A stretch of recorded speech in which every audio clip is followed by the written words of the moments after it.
Well, good morning, good morning, good morning, good morning, and good morning, everybody. Good morning, everybody. Welcome to another episode of The Morning Glow. Welcome to another episode of The Morning Glow. Man, Leonard, I'm gonna tell you something, man. I'm still, man, swimming. I'm still swimming in real men being men last night, bro. I'm still, Good I'm still thing. Good swimming. morning. Yes, sir. Good morning to you. How you doing, man? I'm doing fine. A little bit slower, but I'm doing fine. Hey, man, look here, man. Look at you. Hey, you making it, man. You how old folks say, man, you making it. You just I moving that made it. snail. You Yeah, I making made it. You moving that snail. It's it. okay, but you still making it though. You're still making it. Leonard, them Dodgers did it last night, man. Oh, did I don't follow baseball. That's good. Yeah, they pulled out. They say first one they won, man, in 32 years. 30 it said took them 32 years. And I always growing up, I was a Dodger fan, man. But Yeah. I'm like yourself, man. I didn't realize it's been that long. I remember when they won it a long time ago, 32 years ago. I ain't know it was that long, but I don't follow baseball like I should. I don't follow it like I do basketball and football. And so, Just, I just, don't have I don't have a handle on it like that. just not fast enough for me. Yeah, but baseball, but see, and that's what I tell people, man. I had a conversation with somebody else, and I was telling them baseball and golf are two sports that I really think that we should concentrate more on because of the longevity of it all. You know, Really? yeah, and it's not fast, it's not flashy. You ain't gonna walk in nowhere downtown. They're gonna say, "Oh, that's that baseball player," like you would a basketball or football player. You automatically recognized, and in basketball, Shaq.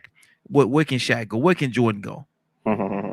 Where can they go? Where can even here in Atlanta, Julio and all the people like that that's a part of the team, Matt Ryan, where can they go, man, around here, and people not recognize them?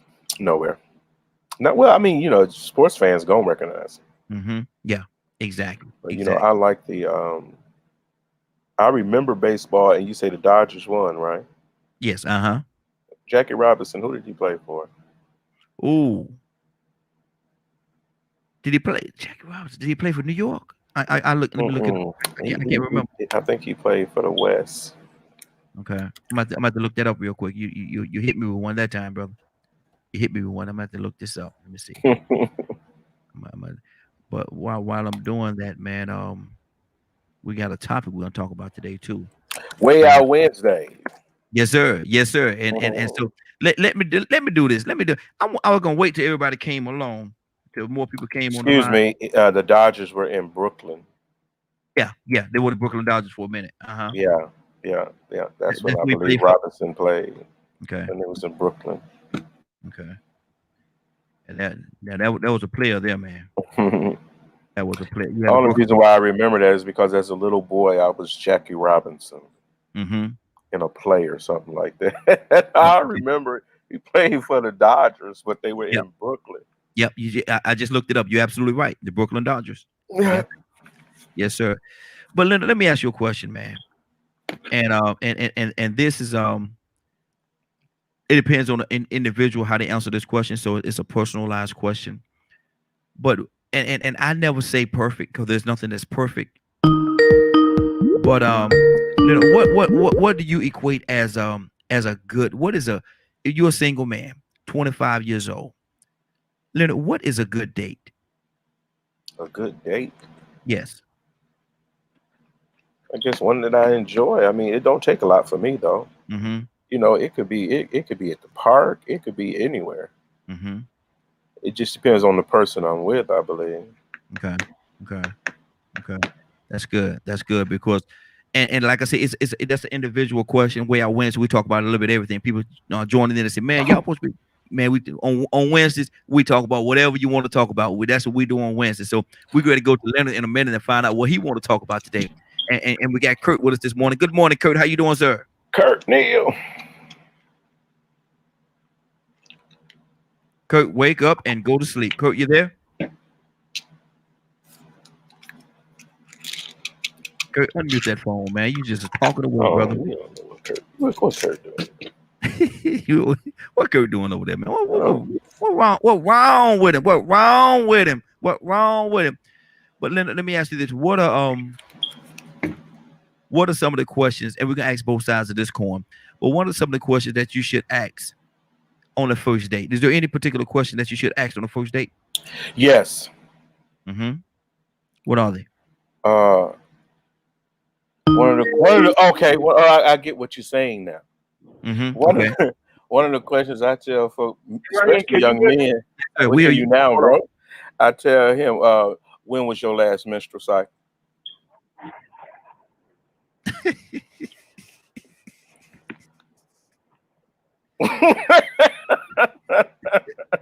You want to get down to business. So you want to make sure it ain't now.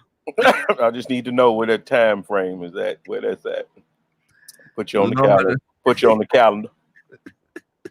Okay, you here? Okay, you the fifth. Okay, okay.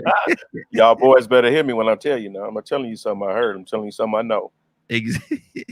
So look at you end up going on a date every month during that time. I'm just saying, you won't give as many surprises if you keep track of certain things. I'm gonna tell you something. My cousin, I don't know if he's listening this morning, but he got something. He got a solution to that.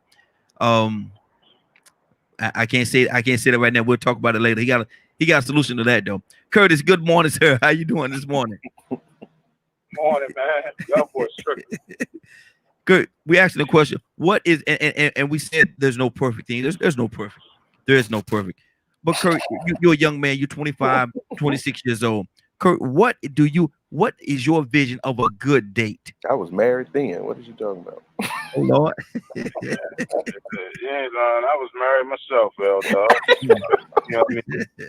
We military boys. Like, Yes, I sir. was like 3 years in, 4 years in. A good date back then. I mean, even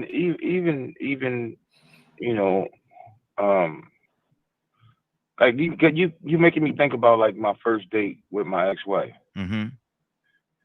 You know, it was a breath of fresh air because it was the first time I was on a date, and it was like I really want to know who this girl is. You know what I mean? Like I really want to know. You know, I want to know her. You know what I mean? Yeah. I don't know what a good first date is for this generation right here, man. I mean, man, they're a lot more. This generation is a lot more risque than what we were. You know what I mean? The sexual revolution is extremely prevalent now. So I can't speak on that, bro. I'm almost 50 years old, so I'm 25 years ahead. You know what I might consider a good date. The younger generation ain't got time for that. You know what I mean? Yeah. Like, look, I gotta get it and you know. Move on to the next one. You know, some of them the thought is it's not even gonna move on to the next. It's more like I want to know what I'm getting into before I get into it. And before I start spending a whole bunch of money, I want to know, is it worth it? You know. So, but I you know, a good date. You know, good meal. You know, good laughter. You know, it can't be so serious that the date becomes boring.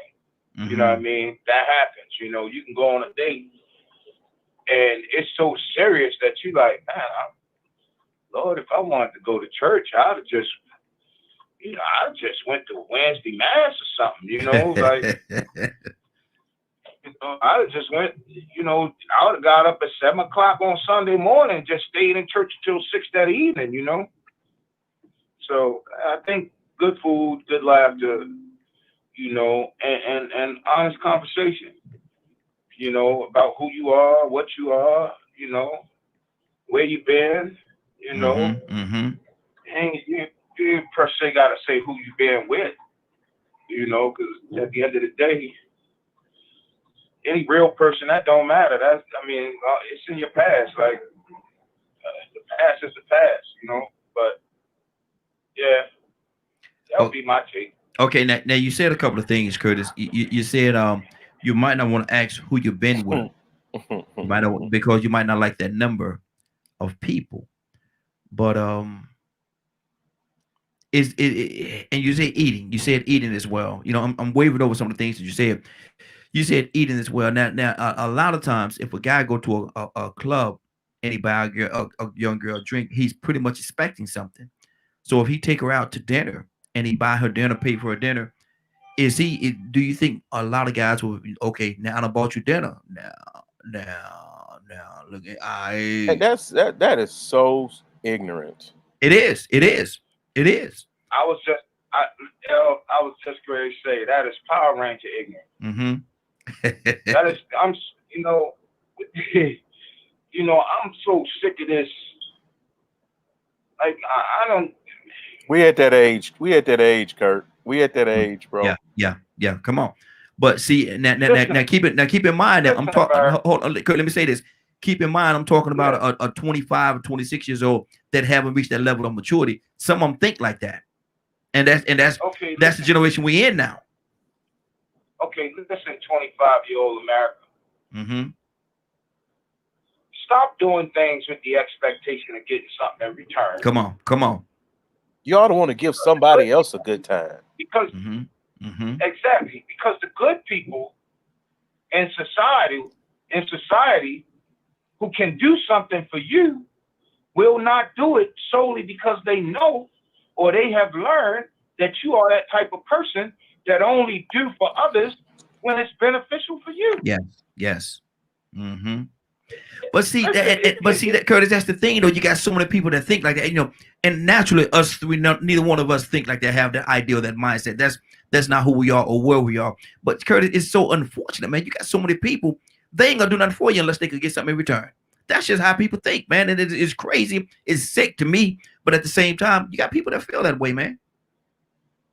Listen, all the while that I was out there doing whatever I was doing, good, bad, or indifferent, I never did anything with the sole purpose or for the sole purpose of receiving something. Yeah, that's good. I never had any expectations. If I get it, I get it. If I don't, I don't. The one thing that I learned, man, is and you know what? It can be a gift and a curse. But the one thing that I learned is, sex is great. Yeah. Let's just call a spade. Everybody doing it. The insects, the animals, listen. Everybody's doing it. Okay. But what's even greater, man? What's even greater is when you can sit down and you can honestly get to know somebody. And the crazy thing is, even if there's a greater chance that you and this lady or this lady and this man is not even going to wind up together like that. Boyfriend and girlfriend. Let's say they're not going to wind up together, husband and wife, boyfriend and girlfriend. But the fact that they took the time to get to know each other. Yes. Or to see at least the inner workings of what the mind is. The sex is 10 times better. It's 10 times better because you what happens is, this is in my own opinion, scientifically, you remove the veil of being a stranger. You remove that. Okay, I know a little bit about how this person works. Okay, not only that, in my mind, you have stimulated the brain. If the brain is stimulated, if the brain is truly stimulated, not physically stimulated by a visual, but if the brain is truly stimulated via conversation and understanding, the brain sends the message to to down low. Yeah. On both ends. So if the brain is sending a message that is stimulated with happiness, to the bottom end has no choice but to respond. It goes back to what Mama and them used to say: if you free the mind, the water follow. Dang, Kurt, I thought that was just my fault. I really did. I love that. My granddaddy told me that, man, a long time ago. Mm-hmm. Yeah, if you free the mind, you know, the bottom will follow. So, I mean, listen. I'm no sexologist or relationship therapist or nothing like that. I've had more than enough failed relationships in my lifetime. Hell, I mean, shoot, I couldn't get it right with my first wife. Mm-hmm. But that don't diminish the fact that I knew, you know, that I had a phenomenal person and a phenomenal woman, and you know, that didn't change the stimulatory that I felt when we did lay together. Like I don't know, like, you know, like for me, man, I can honestly say in 50 years, bro, I probably had maybe one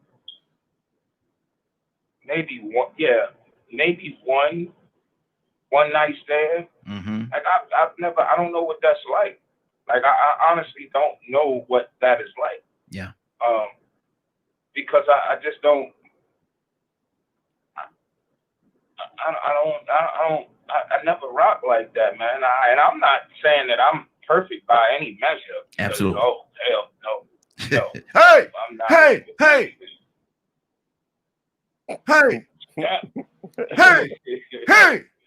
Okay. What?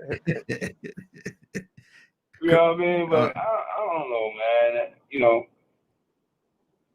Let me go. I got something on my mind that's I'm really evaluating this. Mm-hmm. Our situations, bro. Like people are trying to find some kind of answer to the mindset of the American. You know, I'm never mind, man. Go ahead, because I'm great going in a whole nother different direction. Okay, we got to come back to you. We're gonna find out before you get out of here, man. What you want to talk about today? But right now, let me go to Leonard. Leonard, what do you say to that, man? This mindset that you know, look here now. I shut out $25-$30 for this meal now. Now look at here now. Hey, look at here now. What kind of fracking bull mess is that, Leonard? I used to love to have a good time. Mm-hmm. And it wasn't about, I just love, you know, I love my food digests better when I'm sitting across from a pretty girl. Yeah. Come on. And I mean, I love to take people out and just have a good time for whatever it is. You know, it's not a real big deal to me. I've never been the one to pinch pennies, and you said $30, and I was like, that ain't dessert and drinks. That's a tip. Mm-hmm. So, you know, I like to have a good time. I think what was so funny, I went out, took one girl to eat. I used to a nice little Italian restaurant downtown, and she's very nice. And she was like, I got to tell you, after the meal and everything, I just want to tell you, this is so nice, but I got a boyfriend. I'm like, what does that have to do with anything? Mm-hmm. This is just dinner. Yeah. You know, it's not, I don't like to put no expectations or anything like that. You know, I'm one of them type of people. There's no pressure, pressure at all. And matter of fact, when I was clubbing still, I used to make fun of guys about the whole, remember, I think we talk about the drink situation. Yeah. I buy drinks for everybody at your table and walk away. Mm-hmm. You know, you're not going to sit with me and not spend. Yeah, exactly. You got ladies sitting here. Mm-hmm. If I'm buying rounds, you buy rounds. Yeah. So, you know, all that stinginess, you're not really, you ain't grown yet. You need to go somewhere else. You got no business dating. You worried about how much a beer or whatever cost. Exactly. But see, now in this generation, in this day and time, Leonard, are we up against that, or not us, but are the ladies up against that, man? With the young guys, they feel that way, man. They think that if I invest this amount of money on this particular date, the end of the date, the punctuation at the end of the sentence is me and you doing a horizontal mumbo. Well, I don't want to speak for them. Hopefully they'll call in and let you know. But I think there's a mentality now, but it's not just the men, it's the women. Wow. The women are hustling for just going out to eat, and they in it for the free meal. Yeah. That's a little ignorant too. I mean, if you don't want to be with somebody or whatever, don't go. If you know what the deal, I used to tell, here come a transparent moment. Donald, here it come, Donald. Don't let me pay for this hotel room and you ain't trying to do nothing. Yeah. Go ahead, man. Yeah, there you go. I'm just saying, no pressure, but don't let me pay for this room if you ain't planning on doing nothing. Exactly. Because I'm not like another guys pressuring women to do nothing. I want you to want me to have it. You understand? So when you get to that point where you don't pay for the room, now hold on, now that's a whole different animal now. That's a whole different thing. If that's what you're gonna do, be grown about it instead of guessing about it or whatever. I don't think you should expect it. Yeah. I don't think you should ever expect it. Young men, you should never expect it. Yeah. Because if you're being nice and you're doing what you're supposed to do, it will come naturally. But this whole blah blah blah, you might as well, like Kurt was saying, a good meal or what have you. It's not about the sex or anything like that. I just met you. So I really just want to see what you're about. I like pretty girls. Yeah. But you have to be able to hold my attention. I mean, you have to be able to have good conversation. So you'll open the door for a pretty girl, but her conversation or intellect is going to determine whether she come in the house or not. Yeah, you're gonna get all the courtesies or whatever, but if it ain't gonna work, it ain't gonna work. Yeah. But I don't think you should. Young men have to get out of that expecting sex just because you took somebody out. I don't. That's not how the best relationships start. That's not. Let me go to Donald Tucson. We got Rico on the line as well. Rico, coming to you next. Donald, what's on your heart this morning? But we talking about what makes, and we don't say perfect because there's no perfect. What makes a good date? What makes a good date, Donald? You're 24, 25 years old. What is a good date? With no expectations. Now here's me now. I've said it before. If I'm gonna go to the club, which I had to be, let's see, maybe, was I still going to the club at 24, 25? I don't know. I don't think so. I had to stop by that time. So I had to be younger. But anyway, see me, you come smacking your gum and sitting at the bar talking about buying me a drink, I'm gonna tell the bartender, get you some water and we're gonna move on. Lord, my Jesus. Donna, you ain't told him to get a cup of water, huh? Yeah, and then they tell your friends about me. And so we all know what type of girl I am. But if there is somebody that brought about an interest because of the way they carry themselves, then there's no limits, no expectations, and there's nothing that I won't do. I won't rob a bank, and I won't do a criminal act, even though I probably was at that time. But there's no limit, Wow. because now your conversation is good, your appearance is good, you carry yourself in a certain way, and you don't have an agenda. Like I really don't have an agenda. I've just come out to have a good time. Yeah. Hopefully, I meet somebody. And it goes on from there. If you want something to eat or want something to drink, let's just do that. Let's just have a good time. Yeah. If I ever work out, let the chips fall where it may. At that age. And so let me ask this. I want to go to Rico as well. Go ahead. My thing is this right here, Donna. If a guy, because a lot of times, and we spoke about this earlier, a lot of times a guy in a bar, in a club or whatever, he buy a girl a drink, he expecting something. So if you take her to lunch or you take her to dinner and you invest in this dinner, should a guy expect something in return, man? He should have went on the corner and got him a whore. Exactly. Come on. That's pretty. Thank you, thank you, Tucson. Mm-hmm. Yeah. You know, I mean, really, if you automatically have that mindset that you're looking for something, why don't you just go get your whore and be done with it? Put your money on the table. Put your money on the nightstand and go ahead on. Yeah. Yeah, and be done with it. Hey, you know, she don't. It doesn't matter how she dressed. It don't matter how she look. You know, she can be butt ugly. Mm-hmm. Put a mask on, and keep it rolling. Lord have mercy. This brother, you put a mask. Well, I love Tucson. Tucson, to tell you straight up, man, that's old school right there, boy. Yes, sir. Yes, sir. You're not gonna play around with it.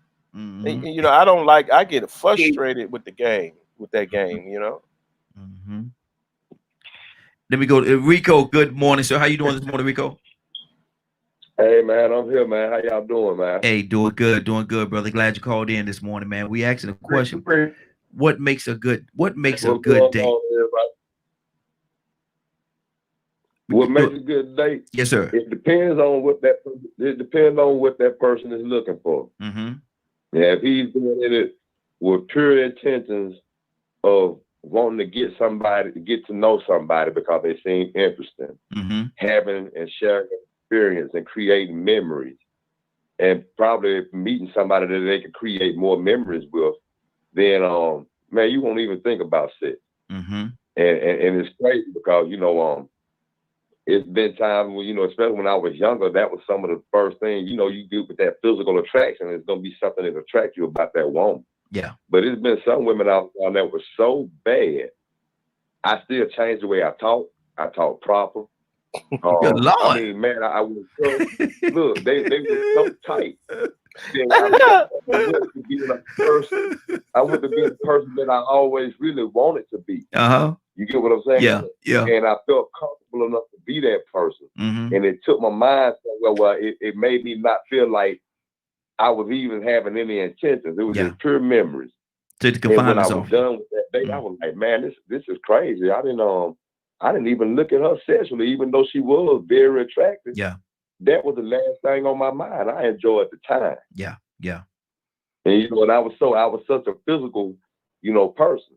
But you know, I was you know, that's just one of the things you have to look for. But now, you know, if you going into it looking for that situation, then that's a good day too. If you're saying, well, you know what, man, I want to take her out, man, but you know, I hope at the end of the night, man, you know what I'm saying, everything in real good. And if that's what happened, guess what? You had a good date. Yeah.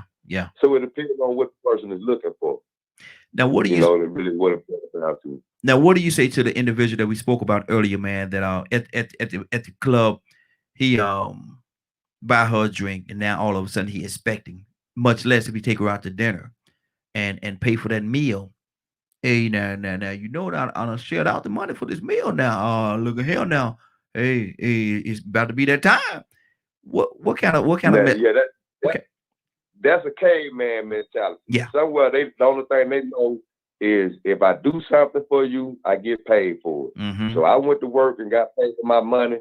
So now if I spend my money on you, you got to give me something for it. What you gonna do for it? So that's pretty much essentially what they doing, and they using the money as an icebreaker. They're using the date as an icebreaker or the drink at the bar. But like what Donald said a second ago, if that's what they going, they're not thinking just to go get a broad off the corner. Yeah. But see, the difference is they ain't gonna go get no broad off that corner, because when they go to that bar, go to that club, it's that one woman that they want. She stuck out. I got to get that. Yeah. Because she stepped like a stallion. And I ain't the only one want her, but for some reason, or she might just be new on the block. You ain't never seen her before. But she the baddest thing you don't see. And you know what? I got to find out who she is. Now, you don't know if she one of them type that want to get to know you for the experience. Or she might be one of them type that's like, hey, man, buy me a drink and take me out to eat in the night. You know what I'm saying? We're in with a happy ending. Yeah. but you just want to see. So I'm gonna break the ice. Let me buy her a drink and see what's out there. Now, me personally, being older and saying that I'm looking for celibacy and something different. If that's what she comes with, then that's gonna be a disappointment to me because I'm gonna know now I got to fight this off, even though I was interested in her physically. I was attracted to her, but she got this mentality too. Now that hey, you spend money on me and you can get this. Yeah. Because some of them think like that too. They work on both ends. That's just a bad mindset of people putting monetary value on sex. You know what I'm saying? Sometimes some values we're not supposed to put value, some energy into. Exactly. We're not supposed to put energies in the sex. I made a point earlier with some debates as Black people. I know everybody talking about this T.I. and Jeezy versus, and then I'll be hearing people talk about the GOAT with LeBron and Michael Jordan. I'm like, you know what, man? I enjoy sports and having fun for the entertainment, but some things we ain't supposed to put energy to into who is the best of all time. It ain't supposed to be no good because, like you said yesterday, sometimes being a fan of going too far into something can get dangerous. Yeah. To get you in a situation that you wasn't supposed to be in because you put too much energy into it. Exactly. So as far as that goes, is with the value of sex. It's bad that on both ends, a lot of men and women had an expectation that, hey, before you get some of this, you're gonna have to take me out or something. Ain't nothing going on but the rent. Hey, you might just be trying to get to know this woman. She think right off the top that this is what you're gonna have to do. But see, in the past, we just had to be gentlemen to try to get to know these women. We could offer to ask to take them out, ask their parents could we take them out or whatever, and spend money as the man is supposed to, and not expect nothing in the end. But the times have changed now. It's an expectation, but everything somebody do now, it's called capitalism and opportunism. Exactly. Let me ask y'all gentlemen this question, and I'm glad I have y'all here, man. Y'all at that age right there, you've taken this lady out 3 or 4 times. Y'all going out to eat, going out to the movie, just had a good time 3 or 4 times. Y'all really enjoying each other's company. And Lynn, I'm coming to you with this. And then you go to pick her up. Y'all gonna go out. Y'all going on another date. And you get to the door. She's looking amazing. And she said, I want to tell you something. And then you look at her like, what's going on? And she say, I want you to leave your wallet in the car when we get to the restaurant. And you trying to figure out, what do you mean? She said, no, you pay for the last 3. I'm going to pay for everything tonight. I'm going to pay for everything tonight is on me. Leonard, what would that say to you about her? You're on mute, Leonard.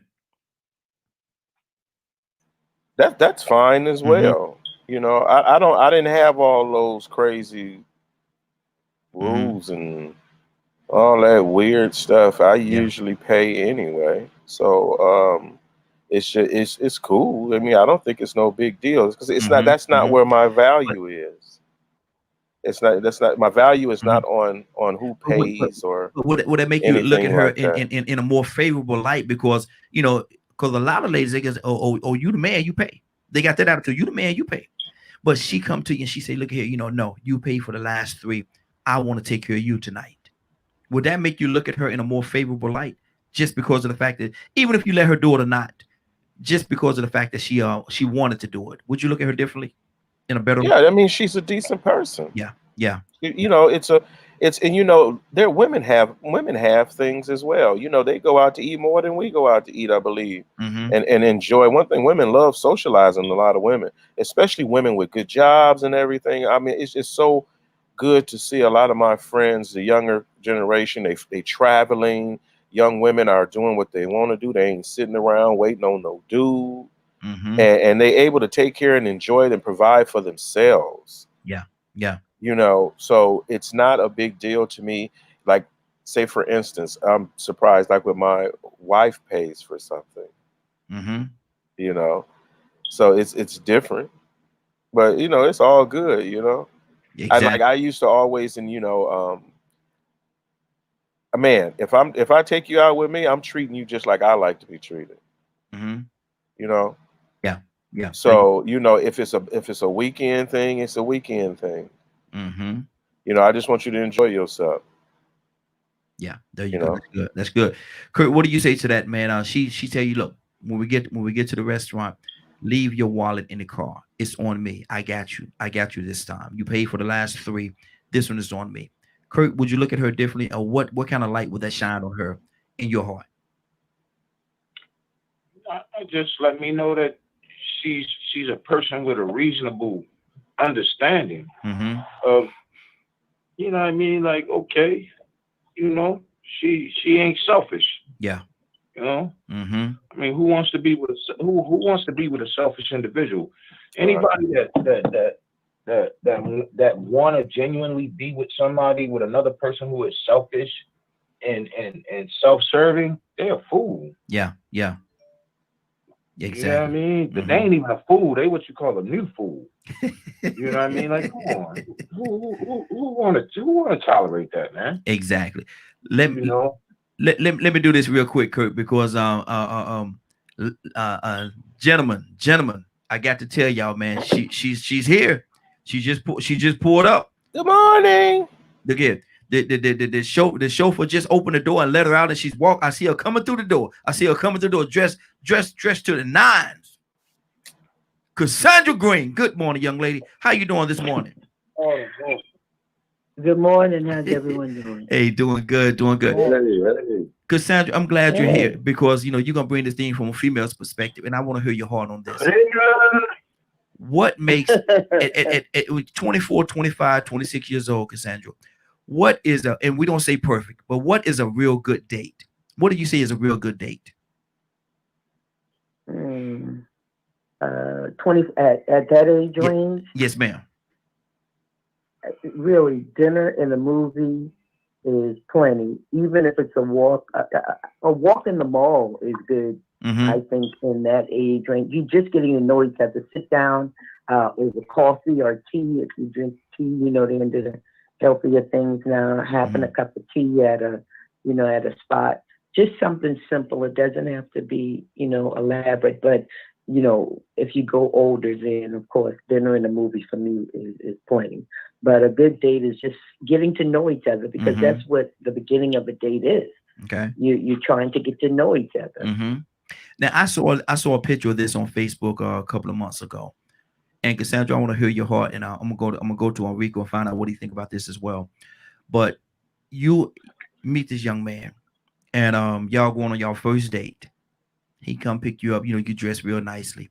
He come pick you up. He's dressed nicely, and you don't know where you're going. Y'all had discussed where you're going, and he rides around the town a little bit, and then he pulled up in front of his house, and he said, "Look here, I want to show you something."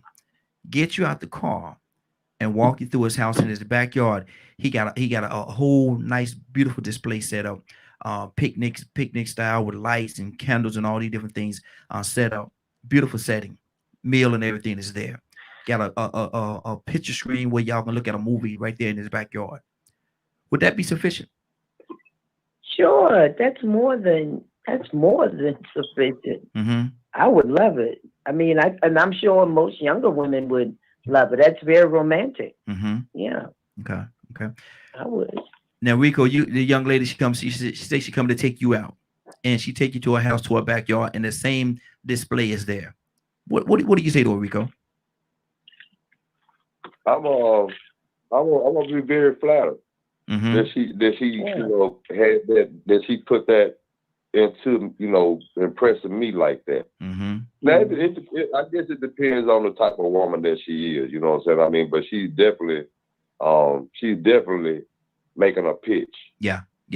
And that pitch would definitely be showing me that she possesses this one big quality that everybody needs to look for in a significant other, and that's called being thoughtful. That's good. Ain't no telling what Leonard about to say. Go ahead, Rico. Leonard interjected something just now, but we'll go back to him in a minute. Go ahead and finish your thought, brother. Ain't no telling what Leonard just said. Yeah, when you find somebody that's thoughtful, then that sort of lets you know what I'm saying, later on down the road and in your older age, when you start going through things that you know you need somebody that's gonna be there for you and not run on you, that they're gonna be thoughtful enough to think about you. Yeah, yeah. They're gonna be thoughtful enough to think about your feelings. If somebody approaches them in the wrong way and you ain't around, but they might have more to offer, and they still gonna say, you know what, this the one I make my effort to. So that's gonna make a lot of a huge impression on you. Yeah, should. Exactly.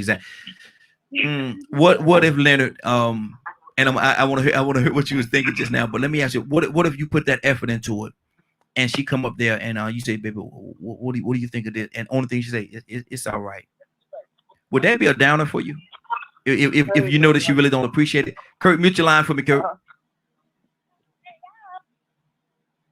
Leonard? What did you talking to me? Yes.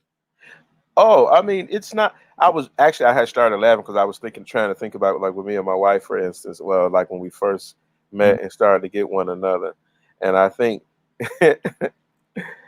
I love to cook, right? Uh-huh.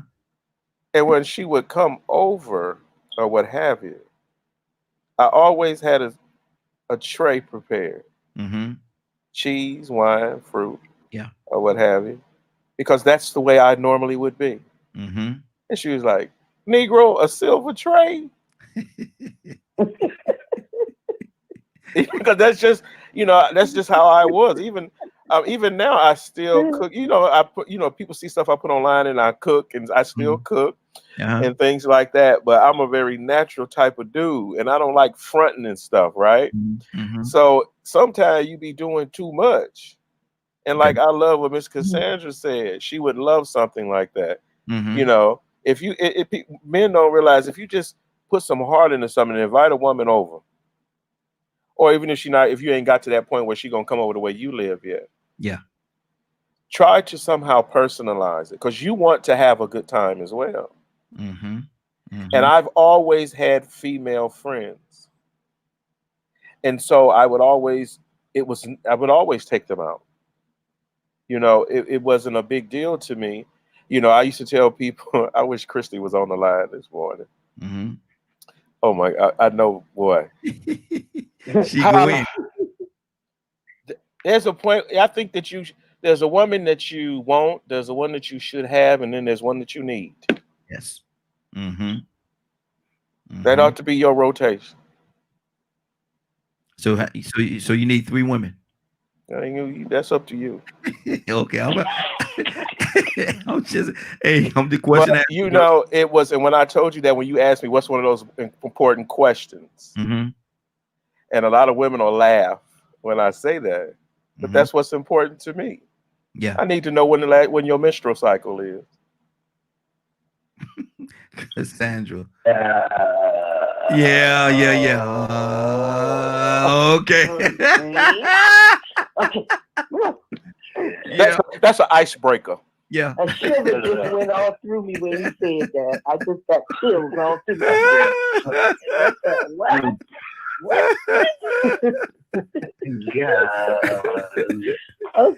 Okay. Hey, Donna, what do you say to your brother? Now, he asked this girl, they sitting around and they talk and have a conversation. He said, let me ask you a question. And she like, yes. She like, yes. And he said, when is your menstrual cycle? Man. Oh, no. How they gonna go? The rhythm method works. And when she got to stagger these women appropriately. Donald, talk to your brother, man. Save yourself some heartache, brother, because it's a better conversation to have that way than guess what? Guess who late?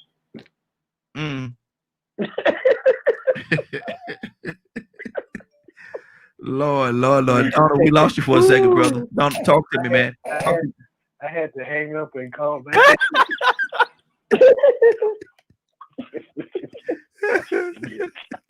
Hey, this is Way Out Wednesday, y'all. This Way Out Wednesday, baby. Yes, sir. This DKM radio meeting. I love the ladies, man. I just love women, man. Having a good time. Man, it's just so cool to really be honest about things and laugh and joke. Too many people be challenging one another all the time. Yeah. Yeah. This ain't a versus thing. You know what I'm saying? Exactly. Hold on. Watch this. Watch this. Watch this for a second. Hey, good morning, Christian. How you doing this morning? Christy! Oh, Lord. Christian, I got a question for you. Christian, I got a question for you. I got a question for you. And I need your whole heart when you answer this question, okay? I'm scared because I done heard all the oohs already. Yeah. Now you on a date, you 24, 25, 26 years old, you on a date with this fella. And y'all having a good time. Right now. Huh?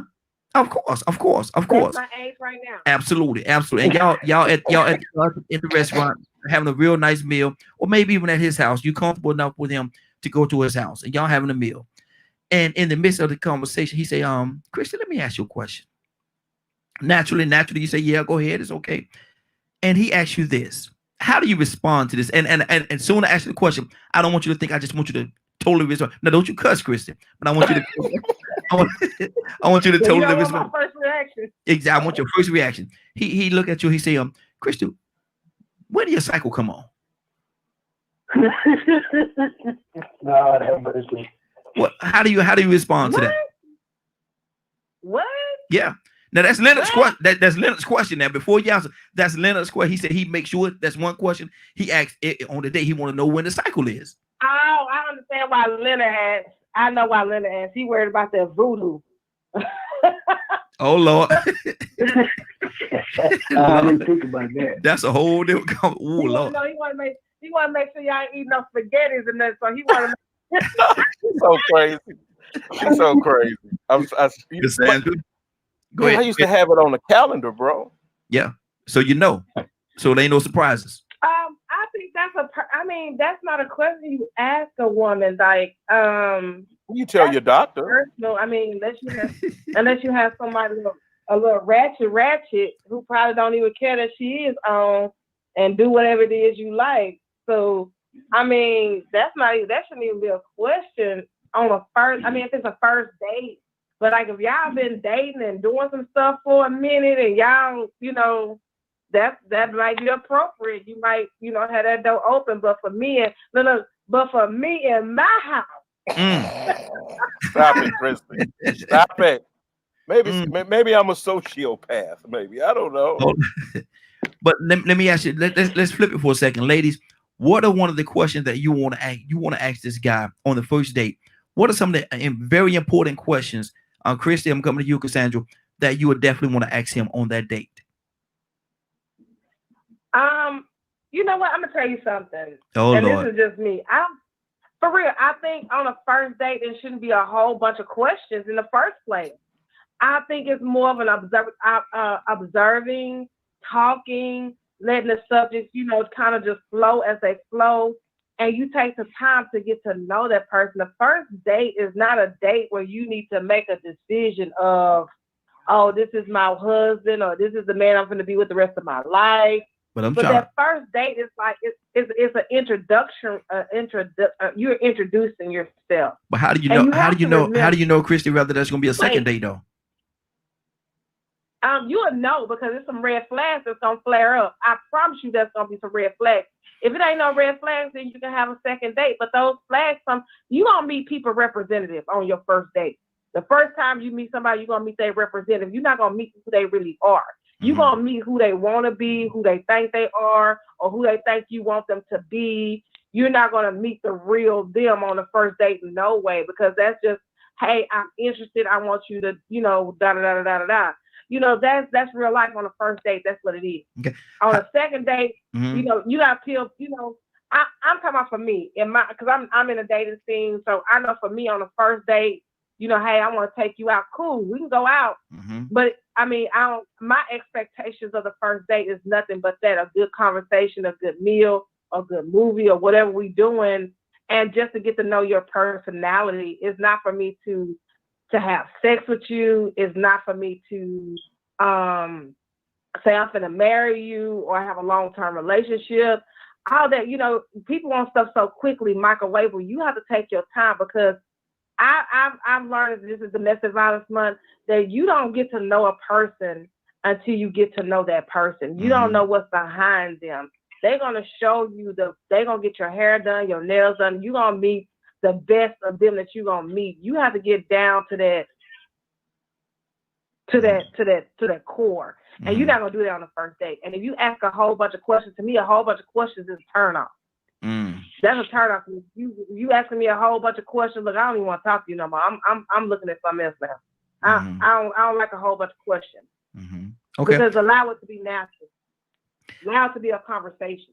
Okay, that's good. That's good. But see, some people that's their way or their technique to trying to get to learn a person. But I agree with what you're saying there, because don't ask me no million questions. Now, is this a date or an interview?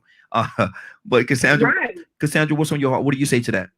Hey, Miss Cassandra, I love you so much. You are so awesome.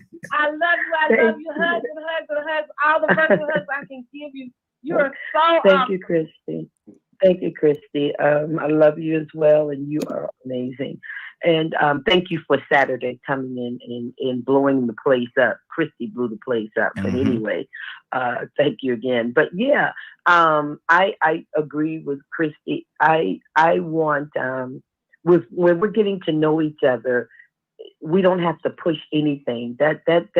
And I think that's where a lot of young people are missing it now. This is not a freight train, that you're trying to run across a track real fast. And, no, we're trying to get to know each other, whether it's something for a casual relationship or something more serious. And, let's just take our time, learn about each other. You're welcome to ask questions, but please don't ask me where my menstrual is like Leonard did. Leonard said that would be like, I just want to make sure you're healthy. Okay, the date has ended. The date will officially end when he asks me that question. But yeah, no. Okay, yeah, just get up to Go Plate and thank you. It was nice, and I'll take a lift home. But yeah, no, but it's just about taking your time and getting to know people. And I think everything now, someone said the word microwave. It's a lot of microwave relationships, and I think that's why people are getting in trouble and relationships aren't lasting, because they don't know each other.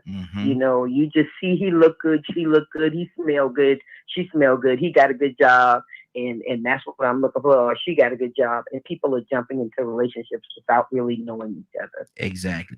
Rico, what's on your heart, brother? Talk to me. I got a question. I know there are different ways that women can approach guys, but is it ever acceptable, or is it ladylike for a woman to approach a man that she doesn't know and ask him to take her out on a date, or take him out on a date? Because I have been approached by women before, and they have let me know that they wanted to go out with me in a nice way. Then I had some come in like, "Don't you want to take me out?" Good Lord. Why ain't you ever asked me out before? And you know what I'm saying? And I'm like, I don't like you. Because I don't like you. Well, now, I'm a bit interested in it, but, I just never, felt the need to just get at them like that. But they might be, may have been attractive or whatever, but I may have just looked at them in the friend zone. Didn't think that they were interested in me or something like that. But, you don't know how to take that sometimes, because sometimes it's been a couple of times when a woman did that, I knew she was letting me know, you know what I'm saying? Hey, I want a happy ending. Yeah. But I want to, this is the icebreaker. Let's go out. Guaranteed at the end of the night, this is what's going to happen, because this is what I really want from you. You know what I'm saying? So is it ever ladylike, or how's a man supposed to take it when a woman asks a man, don't you want to take me out, or can I take you out? My hand is raised. Go ahead.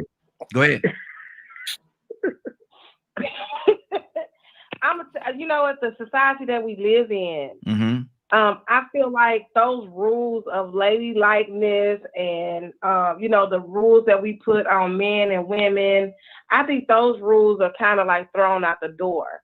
I feel like if a woman asks you out, you can do a Dutch thing. You don't necessarily have to pay because she asked and she doesn't have to pay for you. It could be a Dutch thing, so nobody is expecting anything.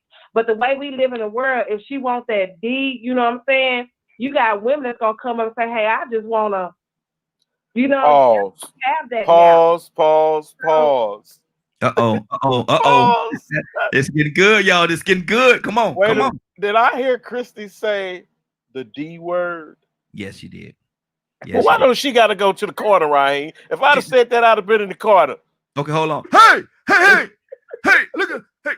Right, you know how you do me and Cassandra. Right there beside Cassandra. And Christy coming. But she did say D, so we'll give her a break. Did she just say the letter D? Yeah, she just said the letter D. Oh, okay. Yeah, she just said the letter D. Oh, okay. But you know, you have that out there. You have some real come forward women. Leonard, why are you trying to put hold on, Christy. Hold on, Christy. Leonard, why are you trying to throw Christy in the corner of the way, though? Why are you trying to do Christy like that? What Christy do? I thought she had said the whole word. Oh, okay. No. Cassandra, you see what's going on here? Go ahead, Chris. I'm sorry.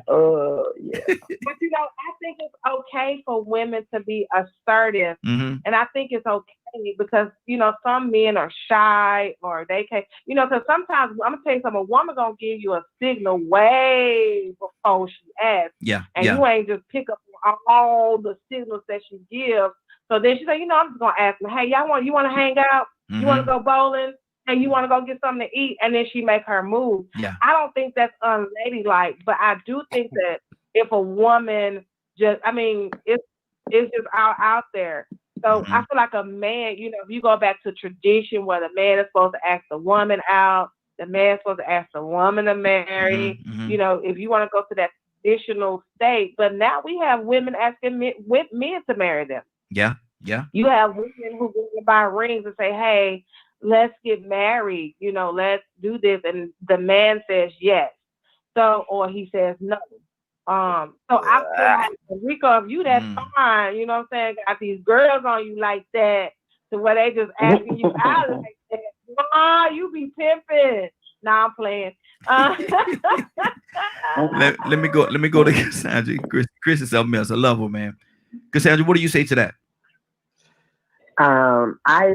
You know, I'm old school, so I have never in my life asked a man to go out.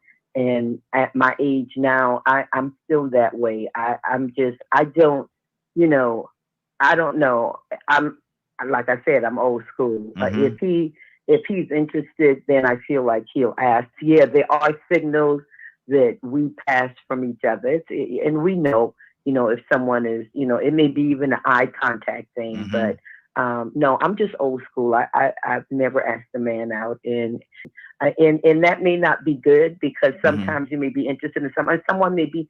Men are intimidated by me, unfortunately. And that's what I was about to say, Cassandra. That's what I was about to say. Because a lot of times, men are very intimidated by me. It's like I'm assertive, and they think that means I'm aggressive, and they also feel like I'm some super saint where, you know, oh, she's too goody girl or whatever. You ain't getting the cookies. I'm gonna repeat that again. Let me say that one more again. You are not getting the cookies on any date. You're not getting the cookies. But I'm willing to go out and, you know, spend time. No, I need to make that plain. Love that. Love that. That's power. That's power. Milk and no cookies. No milk, no cookies. None of that is going to be happening. But I don't know why, you know, men are so intimidated by me. But because I'm very submissive, believe it or not, and a man wouldn't believe that because of the way that I talk and what I represent. But I don't know, y'all brothers can help me with that, because I am not like that when I'm in a relationship with somebody.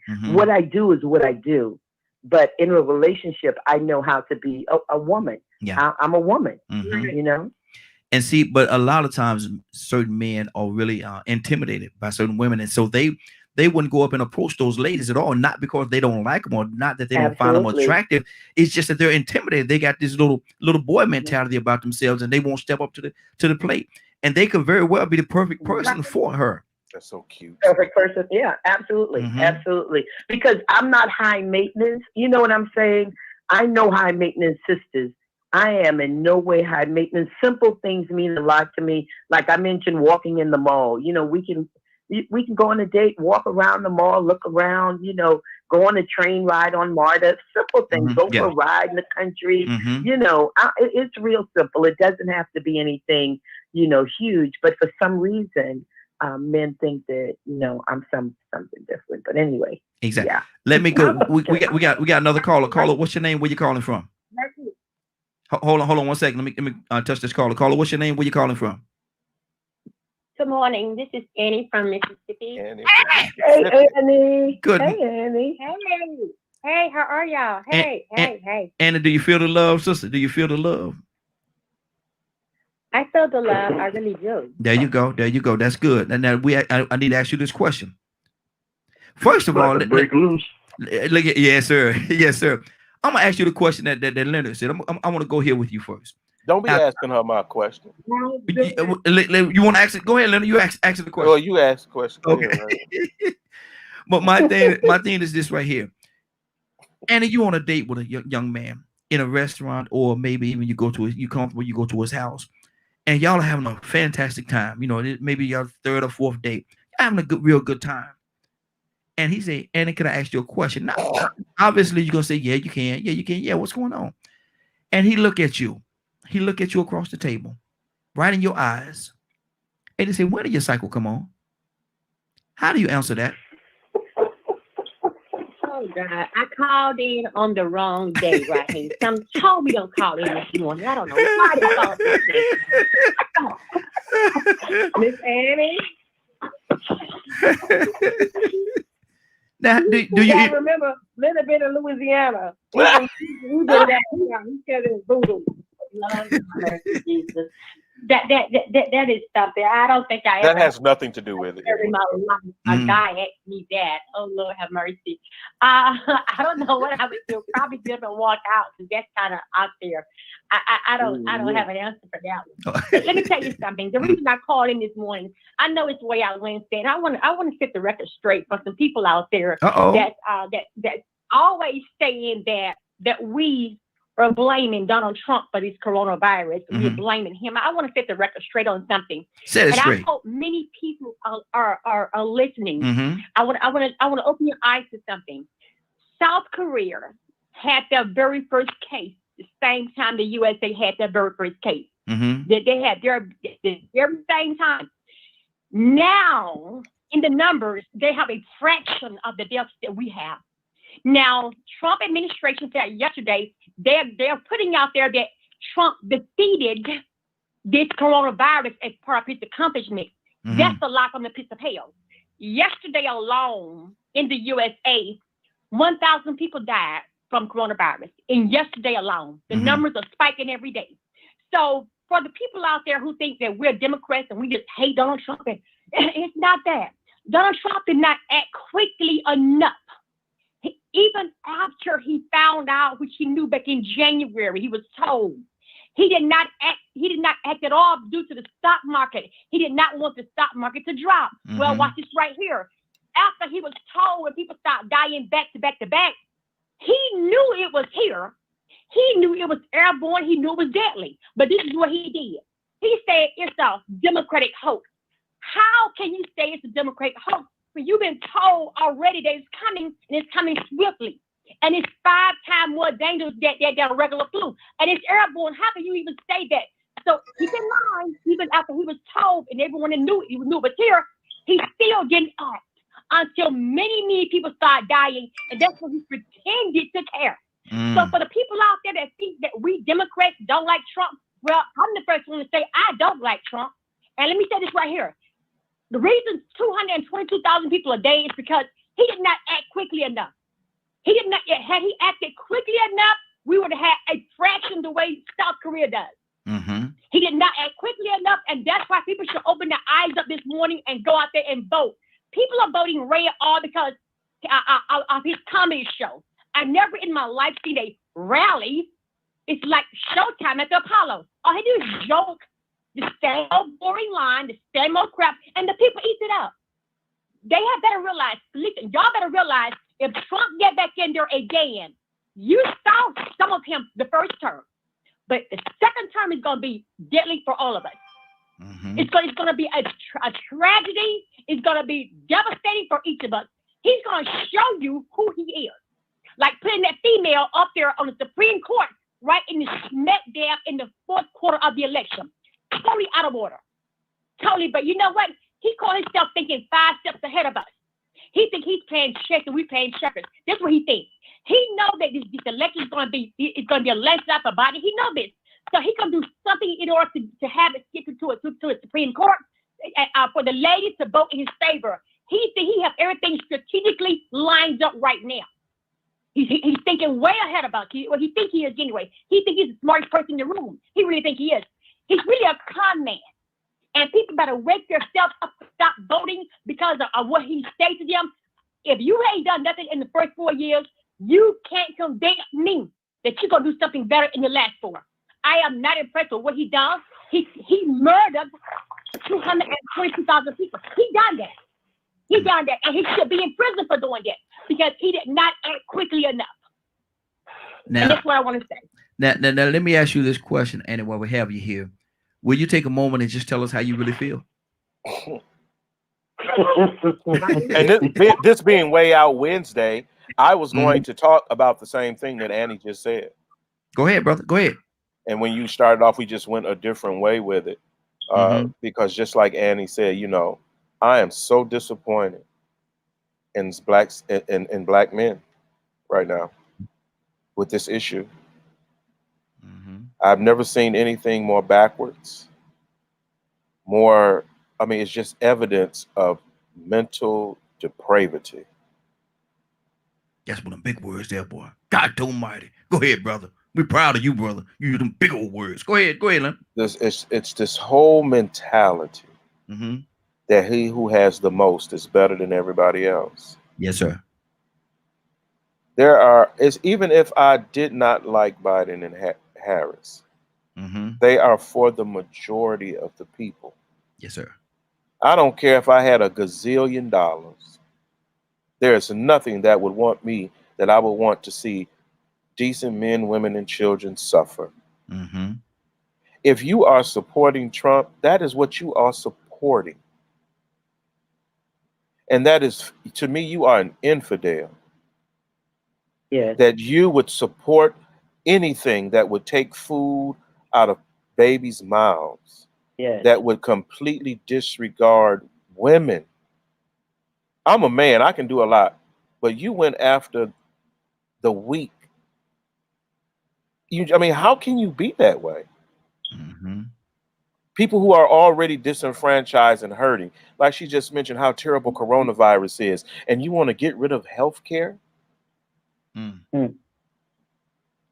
How are you supporting this, black man?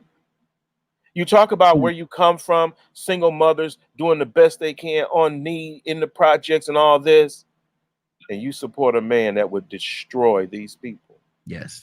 Come on. That's filthy. I don't owe you nothing for that, black man. And we can be mad. Y'all can fall out with me, what y'all have been doing. But I'm trying to bring light to darkness. Come on. And you can, if you don't got that selfish, then you might as well just try a mill. What did the Bible say? Tie a chain and a millstone around you and just throw you over in the river. Because you're not worth anything. Exactly. This is sad, man. That what black people have gone through and come through, and you sit your self-righteous behind right there and then want to go against where you came from. Come on. These are the same men that leave children abandoned. These are the same men that would not hesitate to hit and beat a woman. That same mentality that everybody owe you something. I'm looking out just for me. Forget everybody else.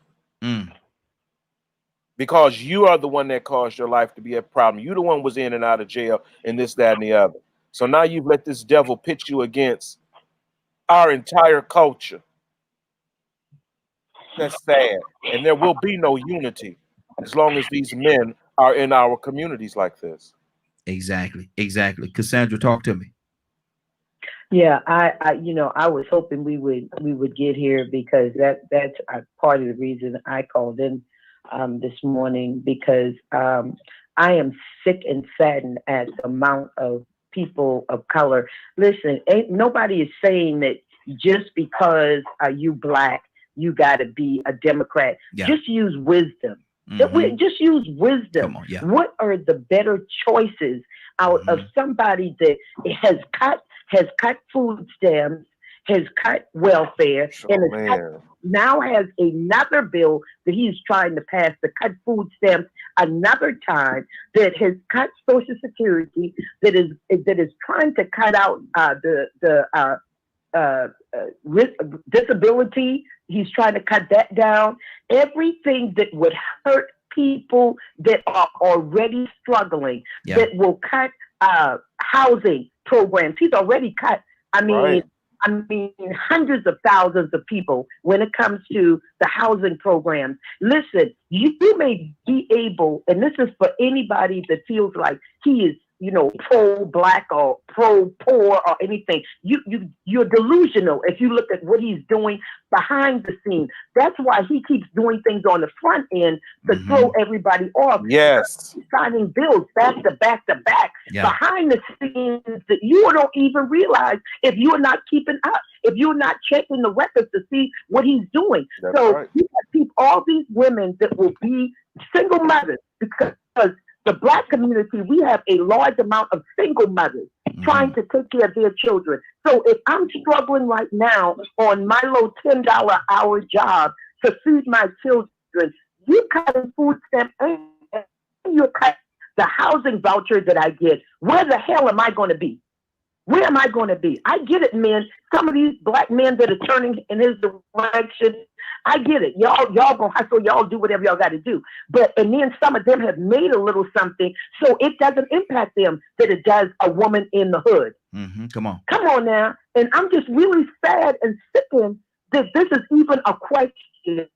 No, you may not like some of the things that Biden or Harris has done in the past, but my God, they are for most of the people, whether you want to believe it or not. They are for most of the people, where Trump is for the 10 and 1%ers. Look at his record. Look at what he's doing. And this man wants to be a dictator. You're talking about the crap that's going on now. Wait until he gets back in there. If he gets back in there another 4 years, it's going to be like going back into slavery. I promise you. For people in need. I'll put it like that. That's good. That's good. Bishop, good morning, sir. What's on your heart?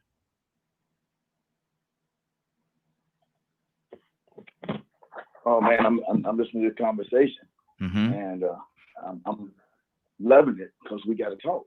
Yes, sir. What I'm trying to understand why we're in about it.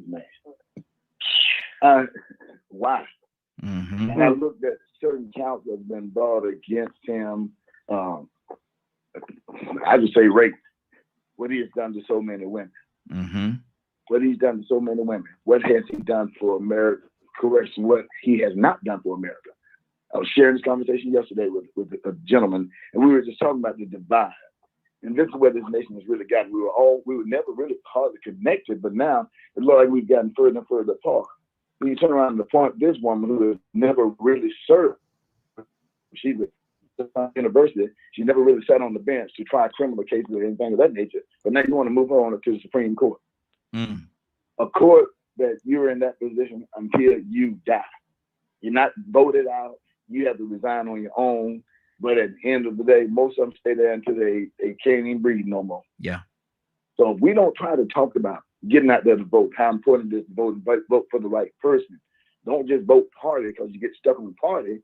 It means you get stuck on stupid because you don't see what needs to be done. We need to eradicate the ignorance that's being demonstrated in the White House right now.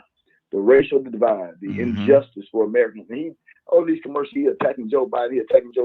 But you can get on national TV during the debate and denounce white supremacy. But you're talking about he incarcerated black men.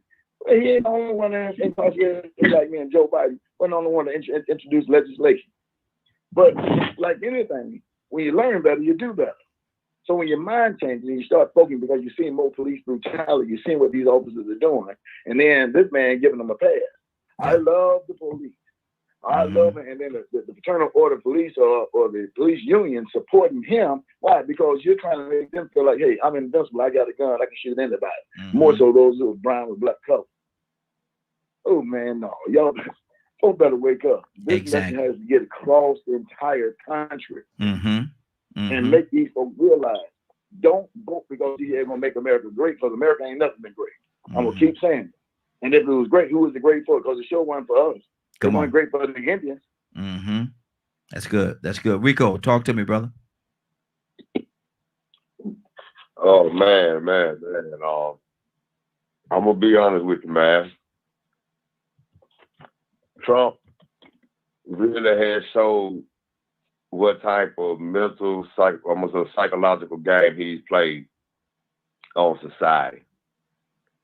He has got the world gone mad to the point to where the people that don't like him still giving him all the energy in the world every day to address every little thing that he does. And I just, I don't know if we realize how stressful that can be, repeating these same points over and over and over again every day about people that make you mad. Somewhere we got to find another way to redirect getting what we want to get done across the people, because sometimes, I'm trying to hang on to the conversation now. And this is no one else's fault, you know what I'm saying? Yeah. But it's just that, sometimes you need more positive instead of a repetitive beat down.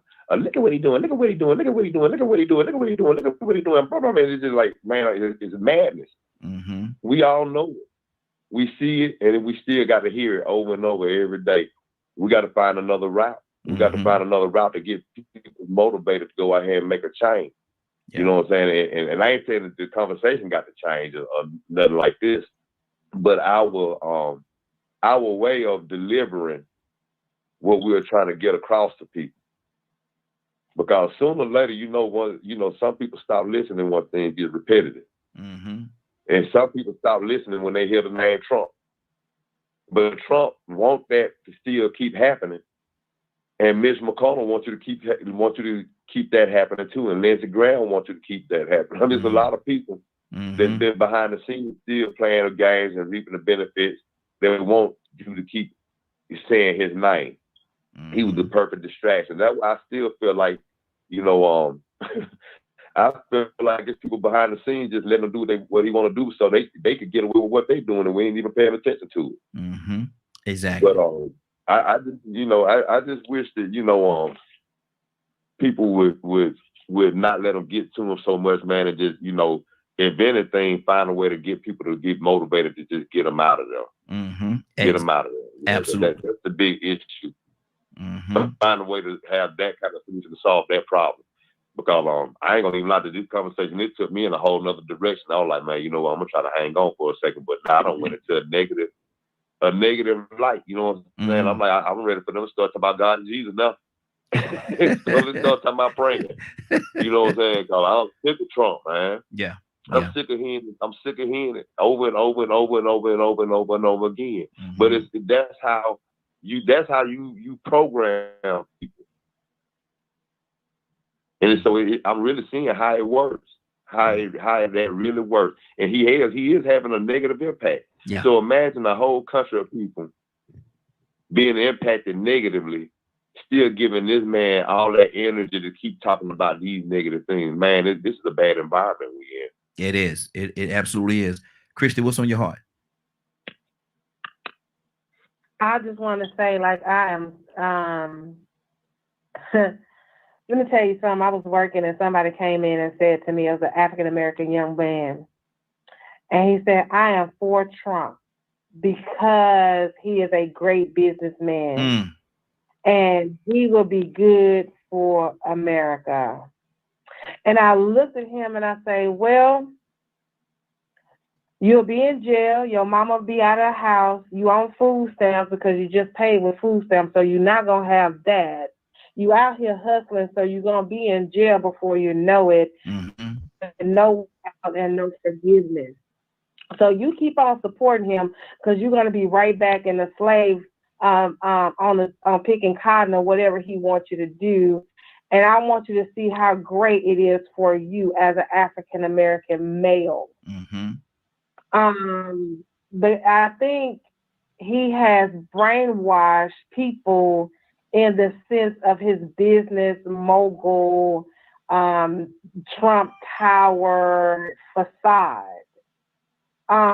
And with that, a lot of youngsters, I'm not speaking about us, or I'm young too. I'm speaking of not my generation, but the generation after me, them 18, 19, 20, 20-year-olds who look at the world a little different than we do.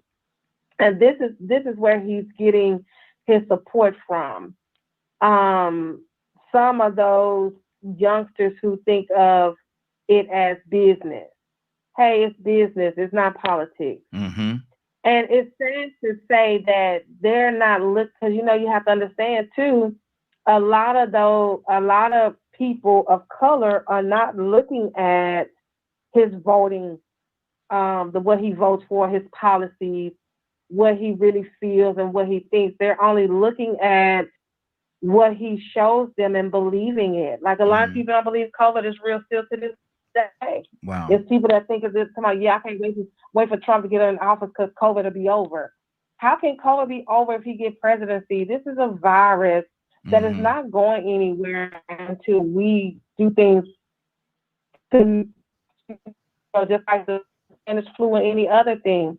No president can get rid of that like that. Yeah. But I'm saddened by how people are ignorant to a lot of things, and they go and vote, and then they vote for this man. And I'm gonna tell you this, and I'm gonna tell you this. I do believe that he's gonna try and steal, if not win, the election. Mm-hmm. And the thing about that is it's going to be a very sad day, because now he know he can't run again. Now he'll know that this will be his last term if he doesn't put in policy to where he can run again. I've never seen a president like Trump before in my entire life of living. Mm-hmm. Exactly. America is laughing stock of all the nations, by putting this clown in office. Good deal. Let me do this. And until we wake up, I have to go. I love you guys. I was just saying, until we wake up and realize who we are and start voting properly with the judges, the House of Congress, the Senate, the House of Representatives, and so we start voting and put people that have our best interests at heart, we're going to always be at the bottom of the totem pole. We're going to always suffer until we realize that we have to either start our own place or we have to get with it and do what we have to do to make it better for our community. Absolutely. Let me do this. We're gonna switch up a little bit for a second here, and I'm gonna go to Leonard, because Leonard like to cook. Leonard. He sure can. He showed me some pictures. Oh, he's awesome. Leonard got them pictures off the internet. Leonard, let me ask you a question, man. How do you cook? And Annie, you still with us? Annie, you still with us? Yes. Okay. Anna asked a question a couple of years ago, and it was right about this time of the year. And she asked the question. I don't know if she mastered it yet or not, but how do you cook dressing? Cook what? Dressing. Cornbread dressing? Yeah, the good one, man. The good one. Sage cornbread dressing. Yeah, it starts with the cornbread. Sage cornbread dressing. Mm-hmm. A lot of first of all, you don't use nothing out of a can. That's one. Okay. But this dressing is very simple. You make the cornbread, right? Mm-hmm. Mm-hmm. Do you season your corn? I season my cornbread before I bake it. Okay. And I bake it that way because I don't like to use a lot of salt and things like that. Okay. So you put sugar? Just a pinch, not a lot. Not a lot. but you season the cornbread first. That makes it a lot better. And then if you're going to have meat with it, you should have been boiling that for a broth already. Okay. And then you got your onions, bell pepper, and your celery, and butter. And you should saute that in a pan and pour that over the crumbled cornbread. You listening, Annie? Annie, you listen? Add broth as needed until you can pour it over into your dish and put it in the oven and brown it. 350? Yeah. Wait, you forgot, you guys, Leonard, you forgot about the eggs to make it a little bit more fluffy. We're not putting no eggs in no dressing. We're not gonna do that.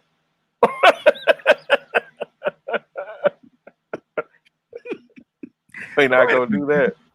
Why? What's the difference in? What's the difference in it? Because she said yes and you say no. So what's the difference in it? Well, people would put that. If it depends on how she's gonna put it in there. Now, if you're gonna just cut them up and put them over the top, or if you're gonna put it in the cornbread, is that what you do? You crack the egg and you scramble egg and you pour it in there so that it makes it fluffy. Yeah. That's what I thought. I don't need. You can go get stovetop stuffing if you want to do that. Lord, my Jesus! Wait a minute, Leonard. What is it? Is there a difference in the taste? Oh, it's a big difference. It's a big difference. So does the eggs take away from the taste, or the egg? It's like a filler almost. It'll give it a spongy type of texture to it that I wouldn't care for. I think in dressing. Okay. Some people tell you they're making dressing, and the dressing it don't even be cooked. You should be able to slice dressing almost like cornbread sometimes. Some people cook it that hard. That's their preference, but I ain't never had nobody put no eggs in. As a matter of fact, I probably wouldn't eat it if it had eggs in. So basically, what you're saying is it ain't a souffle. Christy ain't doing it right. No, I'm just saying they may eat it like that. Her folks may do that. But that's more like a souffle almost. I wouldn't want that in my cornbread dressing. Okay, Christy, make your argument. Why are the eggs needed in your dressing? I mean, I've done it with and without the eggs. It's just a preference. Like some people, it's just how you want it. Like let's say the eggs is going to make a real fluffy texture, and without it, it becomes just. I don't know. Without it, it's a texture thing. The eggs, it's like when you bake cornbread. If you bake cornbread and you don't put eggs in your cornbread, then it doesn't rise, or it's not as fluffy or texture or soft. So it's the same way when you're doing cornbread dressing. Well, and when you add the eggs, you don't add the eggs until you import. It's like I'm not saying you don't add like no 10, 15 eggs. It's just, you gotta know. Because if you add too many eggs, it's not gonna be good. It's like 1 or 2 eggs, depending on the pan you're making. You scramble the egg in a bowl to get the consistency, and then you pour it on top and you stir it in there and let it bake. And it comes out it's not like you're gonna see eggs in the dressing. Well, okay, that's not bad. I guess that's not bad then. Okay. Yeah, it's like, but a lot of young people don't understand that there's a difference. Like some people don't understand. You have to put sage in dressing. But a lot of people don't do it like that. Like that's why you get some people use stuffing and like say for instance, you could take my dressing, I use it, and you could put shrimp in it and deep fry it. Wow. You know how you ever had stuffed shrimp? Yeah. Yes, sir. Yeah. That's what that is. That's dressing, and that dressing holds to the shrimp, and you can deep fry that way, and boom, you got the best fried shrimp you probably want, stuffed shrimp you want. Okay. Watch this. Now, Cassandra, what do you say? How do you make your dressing? I say that Donald Trump is horrible for this country. And if we don't get rid of him, we have to talk about it, because if we don't get rid of him, our asses is going to be in trouble. And that's all I got to say. Put me in the corner. I will stay there the rest of the day. We need to talk about it. Get out of there. Cassandra, I told you she was coming. Hey, here she comes. A person sent me a message and told me Trump is a poor man's idea of a rich man, a weak man's idea of a strong man, and a stupid man's idea of a smart man. Wow. Okay. And that's exactly the way I feel. We only have a few days to go, and I feel like our whole focus should be not on cornbread, because we probably won't even have a Thanksgiving if these people of his act a fool after if he gets voted out. It's going to be all hell breaking loose around this country. So we need to talk about it and make sure people are voting. And the only way to get them to vote is to talk about what he's doing that is dangerous to us as a community. So I'm going to keep talking about it, and y'all can talk about bread and shrimp. And we all know, and we you know what? shouldn't be late about saying. Go ahead, Chris. I said that, they tired of hearing about Trump, because we get, you hear about it so much. But that's the trick of the enemy. You can't get tired of a warning. Just like a tornado and a hurricane warning, you can't get tired of the broadcast saying, "Woo, it's a hurricane." We got another one. We got another one that's gonna hit. So I can't get mad at the warning. I can't get mad at them constantly telling me, "Hey, you better go get you some water. You better make sure you have some food because when your lights go out, because you're gonna feel sorry if you don't have your stuff, because when the lights went out for a week, and if you didn't prepare beforehand to be able to handle that, you're gonna be hungry, you're gonna be cold, you're gonna be looking around and ain't nobody around to help you. Just like with the when Jesus came when he was coming for the party, and the 5 that had the light and the other 5 that didn't have the light, and they missed out. So we have to make sure we have that. I'm like, you gotta have that warning sign. Woo, don't vote for Trump. Woo, don't vote for Trump. And you gotta keep hearing that, because then you'll get deprogrammed.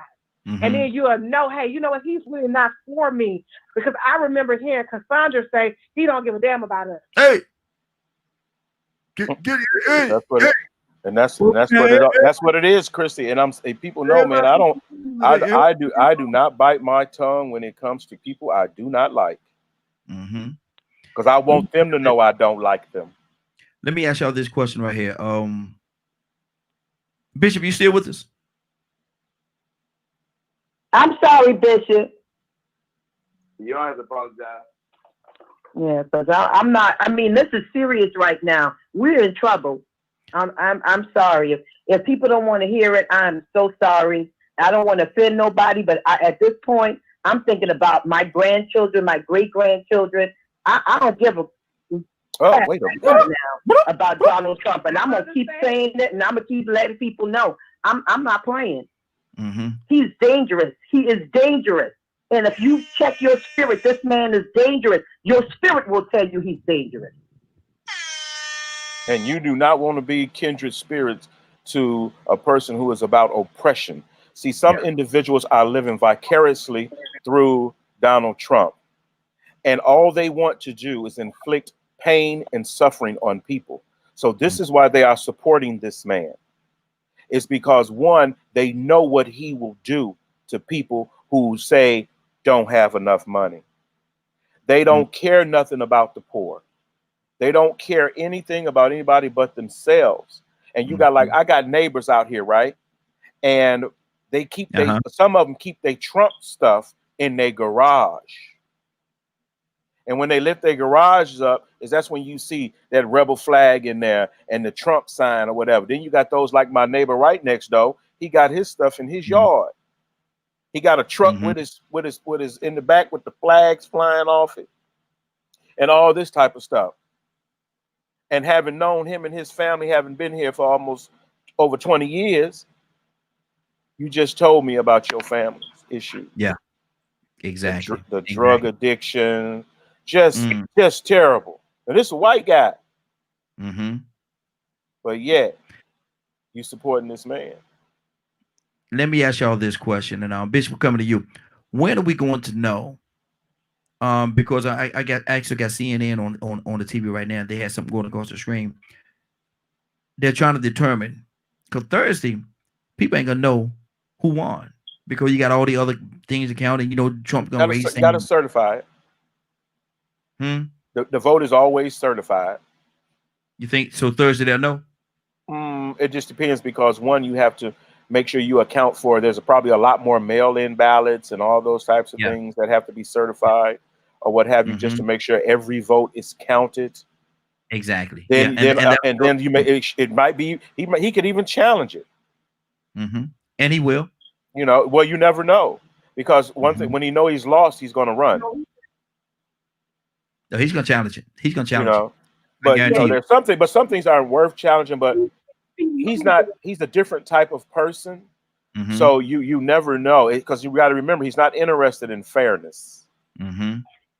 So that wouldn't be a purpose of a challenge. Because he's the only one trying to put salt in the game. But I'm sorry, Leonard. His bottom line is, he said if he loses, he knows that they cheated, and he has already started putting challenging stuff in different states. And think about it. There has been voting after voting against the mail-in ballots around the country. So far, even his own judges that he put in place have struck down the things that he has tried to do that would be voter oppression for especially people of color, and especially in a lot of the rural areas. Come on now, in urban areas. Don't play with that man. This man is the devil, straight up demonic. Don't take it for granted. He is demonic. Please check your spirit, those that, please. I'm asking y'all, don't go by what he's saying. Go by your spirit. Don't go by what I'm saying. Go by your spirit. Check that man in your spirit. Good deal. Other world leaders don't even like him. Exactly. Bishop, what's on your heart? But I tell you, I hear the concern and the passion and everyone that's speaking. I heard what Rico was saying. People getting tired of talking about Trump. I hear that too. So that needs to be a continued conversation. If you shut up talking about Trump or talking against him, then it's going to mess around, make folks think he's okay. It's good to keep him. He's okay. So sometimes you got to keep crying out. You got to keep speaking out. And try your best to open up these folks' understanding. Yesterday in the conversation, I was talking about the Lord. And somebody said, that was in the little group, say, you keep talking about the Lord. Keep talking about the Lord. Well, when are you going to stop talking about it? I heard you the first time. Well, you're going to hear me again. I'm going to keep crying out. I'm going to keep saying the same thing until it gets embedded in your heart and your spirit. You can rebel or reject if you want to. But the words that I'm telling you are going to help you in the last day. So go ahead on with your arrogant attitude. Go ahead on with your arrogant attitude and vote for Trump. Go ahead. He's going to make America great. But if you talk his track record, he is not a good businessman.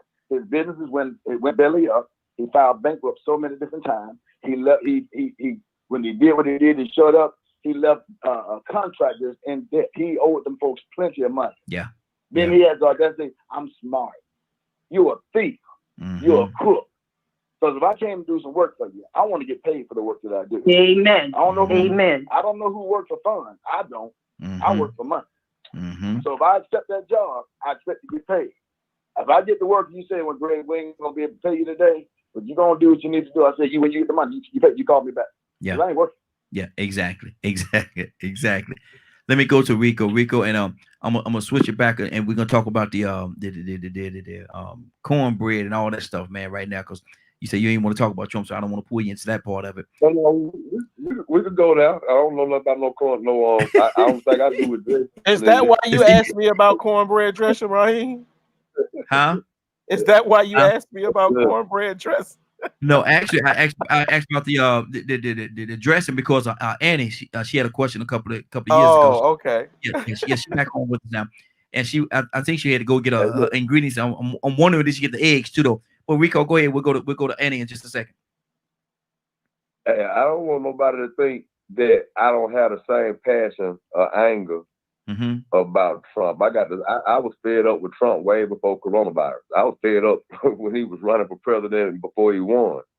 But, and I was one that was definitely, I probably just got to this point like about a week ago where I was like, you know what, man? People still got their reasons for defending him. Some of our people. And so I asked myself, why is this young generation caught up like this and believing in him? Why are we screaming at the top of our lungs to get our people to try to understand, you know what I'm saying, what's going on and need to be done? And you know what? It falls back on the fact that we dropped the ball somewhere. Mm-hmm. We are inconsistent, and he got in office based on our inconsistency. You know what I'm saying? Most of the when Obama didn't get his help during the midterms, it was due to our inconsistency. And somewhere we have to accept accountability. Now, we could place all the blame on Trump in the world. And I was one of the people that I'm still blaming Trump, but then I blame us for being I'm involved enough for him to even be considered. Mm-hmm. So it was one thing for the Republicans to even let him get in. But everybody looked over him and didn't take him serious. Oh, he ain't gonna win. We're gonna listen to the polls. He losing by 15 points. Man, he was losing up until the last count. Mm-hmm. He was a projected loser because everybody didn't have a chance. Even once he won the Republican nomination, he still ain't gonna beat Hillary. Mm-hmm. So people got comfortable, they got stagnant, they got complacent, and they took everything for granted and just assumed that we lived in a society of people that weren't just as demonic as that food. And then we found out we got a whole lot of people that believe the same thing he believed. Mm-hmm. So we mad at him for representing a demographic of people that think like he thinks. Dog eat dog, capitalism rules. So now we gotta find some kind of other way, along with expressing this anger and this passion. We got to find a way to reprogram and grab our community of people back, so we won't have to keep on having these conversations that shouldn't even get this far. Mm-hmm. Because think about what we're talking about. I was telling Raheem last night. Man, we talking about a man that's putting on the same act when he was guest starring on WWE with Vince McMahon cutting hair and Hell in the Cell. Mm-hmm. Exactly. He's doing the same thing. Mm-hmm. He's running the country, and somehow citizens voted him in. So now we got to hold ourselves accountable. Because I'm just as disappointed in people as I am in him. Mm-hmm. That's good. That's good. They knew what he was when he ran. Mm-hmm. Mm-hmm. And we didn't show up to stop it. So now we want everybody to be reactive. We should have been proactive. So now we got to ask ourselves these questions. Why are we so easy to be ready to just eat what we're being fed and then respond to it, after we done ate it? Mm-hmm. Instead of knowing ahead of time that we don't need to be eating this, let's go out here and show up so this man don't get in office. Exactly. So, we still got to ask the question. These same black children, these same black youth, and these same black adults that's embracing him, they've been around the whole time. We disconnected somewhere. Exactly. So that don't get solved, there's going to be another Trump down the road somewhere, another 20 years from now, another George Bush. We don't even talk about W no more. Mm-hmm. And he was the worst before Trump. They think about it. He was the worst. Now Trump is the worst. How is it that who brought up earlier about South Korea? Andy, you brought that up. No, I didn't agree with what you were saying because I got kicked off of Facebook July the 26th for making a post about that exact same story about South Korea and its numbers. And they said that I was promoting hate speech. So, and that was in July 26th that I brought that up. So, this thing in October 28th, this is probably just new information or even new to people to even think about what South Korea is going through with the coronavirus and how Trump let us get to where we are. So somehow for 7 months, this argument has been in the air, and there's still a whole lot of people don't even realize that South Korea is the example of what we should be doing. Even Trump supporters should know this, but that's not getting attention. Trump getting attention. I love you guys. I love you too, sis. Appreciate you. We probably could have started out with South Korea a lot more and let people know, hey, look over here, look what they're doing with the coronavirus. That probably would have convinced a lot of people right there to be more in the uproar. Because that information, I don't know how many people on the panel today just finding out that information that Annie just gave out about South Korea. But I knew about it, like I said, I knew about it July 26th and got suspended for that. That's good. Let me go back to Annie. Annie, what's on your heart? The thing that's scary to me out of everything this man done, the thing that really scared me the most was when Russia had paid the Taliban to kill American troops Trump was well aware of this. And after he was caught, he never mentioned a word. When the news reporters would ask him about it, he always looked over it. It didn't happen. That right there, enough. That should be enough to scare every American. To be enough to scare everybody. When this man, it's like seeing our people, out there to war to get killed. How can the president of the USA have information that the people, the troops that he represents, he's our president, and these people are going into battle to be killed, and you know about this? That alone should scare the hell out of everybody. Well, everybody gonna be in the corner today. Everybody gonna be in the corner today. Hey, we got another word. Hey, what?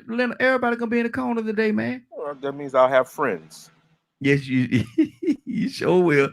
You won't be by yourself today, brother. You sure won't. Go ahead, Andy. I'm just, and not like if that wasn't enough. I mean, look at what he's doing now.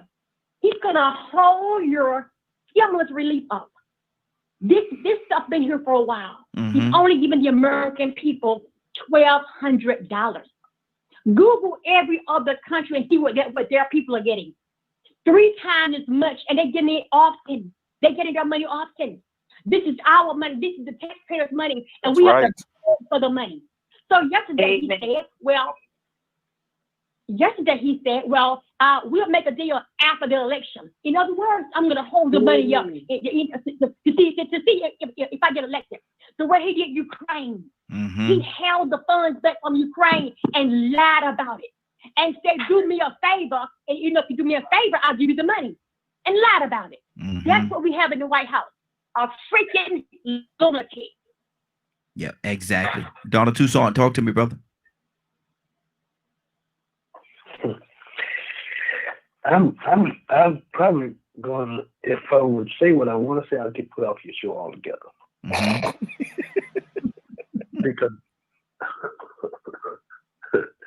Because I take this real personal. I got 12 grandchildren. 4 of them live in Mexico.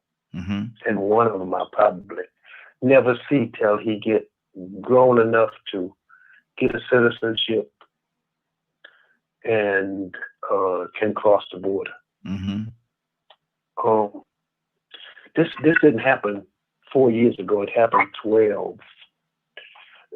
My clear vision of America, when we paraded ourselves excited about the first so-say Black president. And for 8 years, they did everything they possibly could to press down everything that he tried to do, because they thought that we might get ahead for once in America. Everything. And when I was stupid, give me a word, Cassandra. Behind. Give me a word to go out. Behind. It would be bleep. It would be bleep. I'm sorry, Donald. Yeah, put that bleep right there. Okay. And we watched it. And at the banquet, Obama made a joke with Trump in the audience about Trump, and he decided he was going to vote for president right then. We all saw it.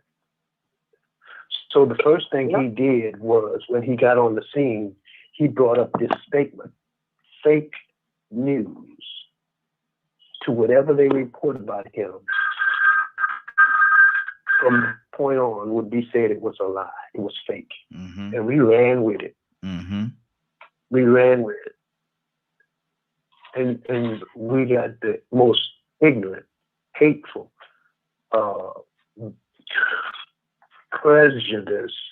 And I don't care if he is or not, because I've been around. I was born and raised in Louisiana, where they had David Duke as governor.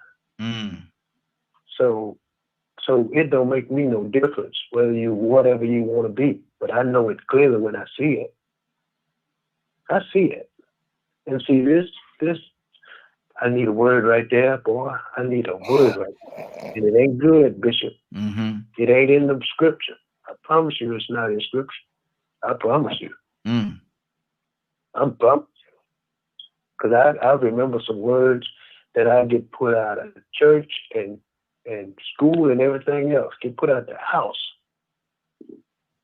because we take the pain. Let me give you 4 letters that if win or lose or draw, we probably might have to consider. WAR, war. Let me put a word out here, that a phrase that they used to say: "Run, nigga, run." I ain't running nowhere. You know what I said? Run, nigga, run. I'm not supposed to say that. I'm not supposed to say that. Wow. Oh, pick a nigga. I'm not supposed to say that either. Because when after this, a week from now, it'll have a lot of mad people. And some of them are going to be the ones that's listening right now. Exactly. And, you know, we think it's a game. It ain't no game. Wow. Leonard? Man. It's like you say, it's never been a game. I've always been serious about politics and doing what's necessary for the community because I know how things work. And one, I see people with all these emotions and everything. You sound like children. Most of these black men sound like weak, defeated children because of this. How can you say black activism, unity, unity, unity? Under who? Trump? It's not going to happen.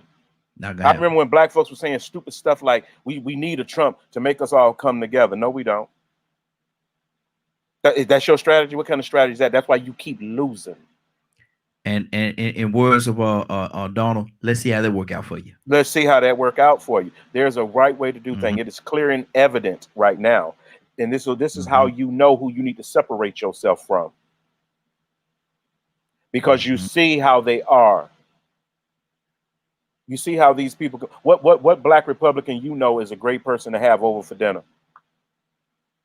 None. They're usually very obnoxious and arrogant people. You usually don't want to be around them yourselves because of who they are. Yeah. So you have to understand. I'm so strict about it. My wife couldn't be a Republican. Do you understand? I would divorce her. God almighty. You're not going to vote against what's right. That means you represent what's wrong and evil. And if that makes you feel better, then you my enemy. I can honestly tell you, I've never had any love for these people that do those types of things.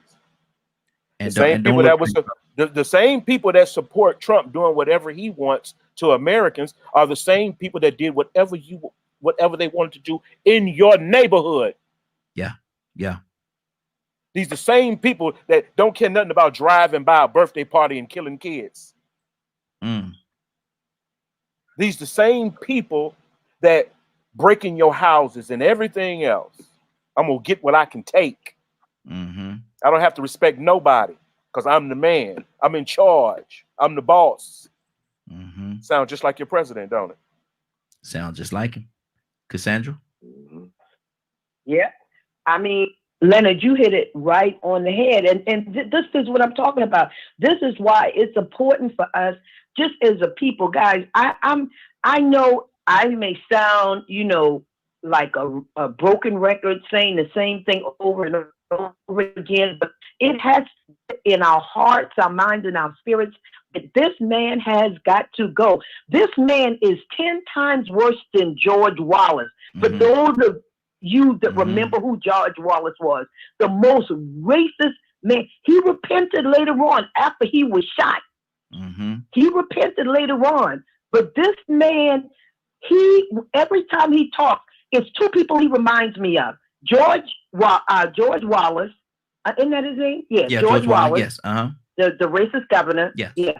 George Wallace and Hitler. 2 people that he reminds me of. And I dare y'all go on History Channel and pull up The Making of a Monster, the story of the rise of Hitler. And that's one of his favorite books. This is one of the few books he's read multiple times. Trump has read multiple times. compare what he says to everything that Hitler said when he was on the rise, and it will make you pee your pants almost. I was sitting in the bed crying like a baby. God said, write it down, write it down, write it down. I'm making notes of the different things that Hitler said and his strategies. It is a carbon copy of what Trump says out of his mouth almost on a daily basis. That is scary to me. It should be to all of us. Exactly. Absolutely. Absolutely. Rico, talk to me, brother. You know, I like what everybody's saying because it's, you know, to me, it really goes back to society getting to a point where they favor being narcissists and bullies. Yes. You know, it shows like when Leonard said that about if you voting for Trump or voting Republican, you voting for wrong. You know, and so, you know, when we talk about the Black Republicans, this young Black generation that don't care or that do support Trump for the wrong reasons, that shows you the disconnect and the division within us. On top of those that they have no concern at all and say voting in politics is a waste of time. Your vote don't count. This government ain't for you. You get what I'm saying? So we got so many disenfranchised people. I ain't talking about the ones that want to vote and got felonies and can't vote, or the ones in prison, incarcerated. You know, that whole system that goes into play. So, you know, it's like that goes back to what I was saying a second ago. You know, I do fault Trump. I've been bashing him. I've been one of the biggest Trump bashers. I was one of the biggest Bush bashers, you know, and so on and so on. But I do have to hold ourselves accountable because for some reason we have this demographic of people that are screaming that are saying they like being the guy that has it all. They do what they want to do. Yeah. Black and white. I mean, think about it. If we were actually a righteous country that believed in the Constitution and believed in equality, that man should have lost by a landslide. Yes, sir. Hey, thank you. Shouldn't he made it that far? Shouldn't he have made it that far? Should have never made it. Even if he was once he made it as a Republican candidate, if we came from a society that wasn't already tainted and had a lack of values and ethics, we wouldn't have been talking about this man. This man would have lost by a record number the first time. Exactly. But he set up in there in his campaign rather than pick the handicapped people. He told people he told them to beat people up. From the very beginning. And he really fed and he showed you what the people wanted. So now if that's what the people want, it's something we got to do in society, right? Got a huge responsibility and it's right now. It's right now.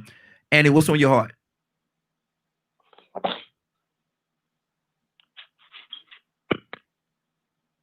Annie? Yeah, I'm here. It's just amazing to me how we have to continue to try to get people to see this man's true colors when he have shown. But Annie, the truth of the matter, they see Annie, they don't care. I don't think they have blinders on. I don't think it's a situation where they don't know or they don't see. They know. They have to know. They have to know. But the thing is, they really don't care because they're riding on the same ship he's riding on. Right. And then for another thing I want to talk about, for 50 cents or whatever, whoever to come on and initially say that he was supporting Trump because he don't want to be 20 cents. The truth of the matter is he's been a dime for a long time. He's been filing bankruptcy back to back the way Trump has. So I'm not moved by that. We don't have 50 cent money. We don't have IQ money. They looking at it for, in your own interest. Never mind the people out there with the same skin color you have who are struggling. They haven't always been rich. What about the people that's in the same hood, the same one that you come from that's struggling? He is not for the poor. He's not for the white poor nor the black poor. He's not for the poor. For so many people to be, even especially where I'm at in the South, people down here are Trump crazy, believe that. And for them to be running behind this man, like Obama said before, Obama was going after the people who was over 250,000 a year. Mm-hmm. Biden is going for the ones who make over 400,000 a year. I mean, none of us do that. We don't know people personally, that make that kind of money. Mm-hmm. Not personally. So he's not for us. And for Trump to put that crap out there and they eat it up. Mm-hmm. They're not looking for no substance. All they want him to do is make jokes, lie about COVID, lie about the numbers, talk about Hillary, talk about Joe Biden, talk about Obama, and they eat it up. Yeah. Trump have not gotten any poor person one step ahead in the last 4 years. Mm-hmm. No poor person I know have really flowed and flourished under this Trump administration. Mm-hmm. So you're just voting for him all because he says the right things. He pull on your emotions. Your bank account don't match his bank account. He has nothing for you. All he wants you now. And say one more thing. Mm-hmm. The reason he is campaigning every day now, I learned yesterday, is because his campaign money is low. Yeah. All the money they had in the campaign, now after this is over, there's gonna be many questions raised about that. Yep. That money has now disappeared. Mm-hmm. People sit money in every month for a wall. Even my neighbor paid $200 a month for a wall that never existed. Well, look what happened. His friend got $25 million and took it all. And he never addressed it not one time. You know why? Because he thinks everybody's stupid. You done stole $25 million through your friend because you told him to do it in the first place. He done it all because you told him to do it. Are you talking about Steve Bannon, sis? I am talking about, yes, ma'am, Steve Bannon. This man took $25 million of the money, and Trump is yet to address that. But these people say, I pay $200 a month. I pay $300 a month. What about the money? Where's the money at? Why are people mad about that? Mm-hmm. That shows you that he's a liar and a manipulator. But at the end of the day, Trump 2020. That's how stupid some people are. Wow. Ignorant. Bishop, what do you say to that? And I also want you to address, I just saw something on CNN where they say he's actually downplaying, and they say that foil attempt on the governor when they try to kidnap or do what they were going to do to the governor. He's downplaying that right now as if it didn't happen. Bishop, what's on your heart? Well, let me go to History 101, and let me part just the short area of knowledge. The President Donald Trump did not win the popular votes. Mm-hmm. He won the electoral colleges. There are 538 electoral colleges in you need to. This was established by our forefathers, or the forefathers of this nation, the founders of this country, because they wanted to have a different type of control. So they established the electoral college. Mm-hmm. So when you say he got the votes, he didn't. Hillary got, I think, 3 million votes over Donald Trump. Uh-huh. But she didn't get the electoral colleges or the number that she Amen. did. So I just want to say that so that people won't think that the folks voted him in, because they didn't. However, we as the citizens of this great country, we can go along and change the method in which the president is appointed or elected by the majority. If we, the majority, go out and vote, and then we don't get what we want, then the people can go back, revolt, and protest about the way it's operating and request a change in how we elect our president. Mm-hmm. Yes, vote. Our senators, our state legislators, our U.S. congressmen, our U.S. senators will see, hey, these folks are serious. Mm-hmm. But see, we just sit back, we go vote, and say, oh man, he won. But nobody rallies to send a message back to those people that are in Washington that say, okay, hey man, these folks serious about this thing. We better wake up.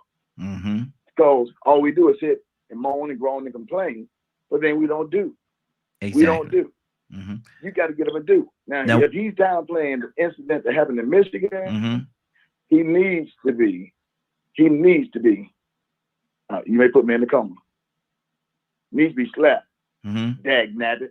Okay. We'll let you say dag nabbit. Yeah, we'll let you say that. Leonard, what do you say to that, man? He's downplaying this attempt on the governor's life, man, as if it didn't happen. That's what they're talking about on CNN right now. It's because he support white racist terrorism. That's why. Don't get it twisted. These white folks is terrorists out here. And all they need is a sheriff sympathetic to the things that they do. This is how it used to go. This is how every country that's in turmoil right now, this is what happened. You destabilize the government and all these little non-governmental organizations, buy all these guns and everything, and terrorize the people. It is happening all over Africa. It is happening in all these destabilized countries where you have folks who got the most guns wind up in charge. Okay? So, and what they'll do is they go from neighborhood to neighborhood and they kill and do whatever they want to do. There are some people want chaos because they know that in chaos they have the advantage. See, you can go and do whatever you want if the court ain't, if the sheriff ain't gonna come out. Yeah. Because he support what you're doing. And right now you got these old ignorant white racist sheriffs speaking out, letting you know they'll let these white folks come and kill you if they please, and then let them go. They trying to let the boy go right now. That's shot them people. Just walking down the street and started shooting. They support that. Do you understand me? Don't you ever think that you will be safe if the real lawless people are left in charge. Because just like we, like say for instance, different communities or what have you. Matter of fact, Atlanta is facing a lawsuit right now with the death of Sequoia Turner because of this. I guess the mayor in a certain particular area. Guess what? Folks showed up with guns and started threatening to kill people. We holding this down. See, terror benefits from this type of environment. And that's say organization, Leonard. Let me step in. Who's the organization? I was trying to pull it up. I thought I had it on my phone, but it's like a black militia group that's actually out of Atlanta here. One of them is out of Atlanta here. Who is that group, Leonard? Where they stone all the guns? I'm not sure about the name of them, but it was concerned individuals. I'm not sure if they actually are a state militia. I don't know. You know, I really don't know if they're an actual state militia or not, recognized that way. I think it's a group of black people who are about the Second Amendment and the right to bear arms. And so they're showing force because force has been showing up. And so this is perfect. Let's get a bunch of black people with guns and a bunch of white people with guns in the same place.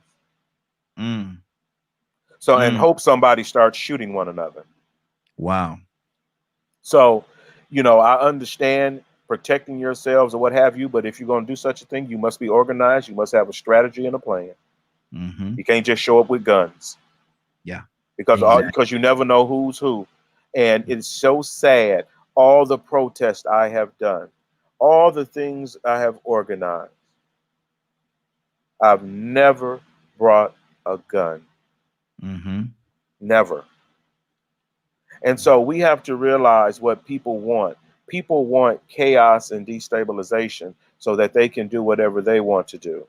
They've got thieves in the temple right now. They're stealing everything. You talk about the little surface stuff. Look at Title IX programs that support education for the least of us, at-risk children, public school, and these types of things. The Republicans are against this. We do this 8-year switch all the time. Now, hopefully we can get this guy out of here because Bush didn't raise enough hell to get kicked out. He was a lot more rational. He followed pretty much our diplomacy schedule in foreign and domestic. He didn't do anything really new a lot, really. It wasn't new anything. So he was allowed to be there 8 years. Yeah. But we do this game, musical chairs, every 8 years. We must go for continuity and leadership, and that leadership needs to be democratic. And I want to give a shout out and pay respects to Reverend Dr. Toussaint Hill. who passed away, the pastor of West Hunter Baptist Church. I'm sure Cassandra knows him. And this brother was so kind. And he opened up that church to the community and never closed those doors. He fed the poor. He clothed them.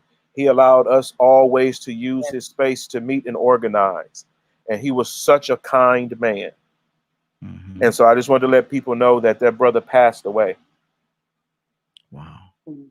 And he was a pillar in the West End. Yeah. And he served that community like a church should.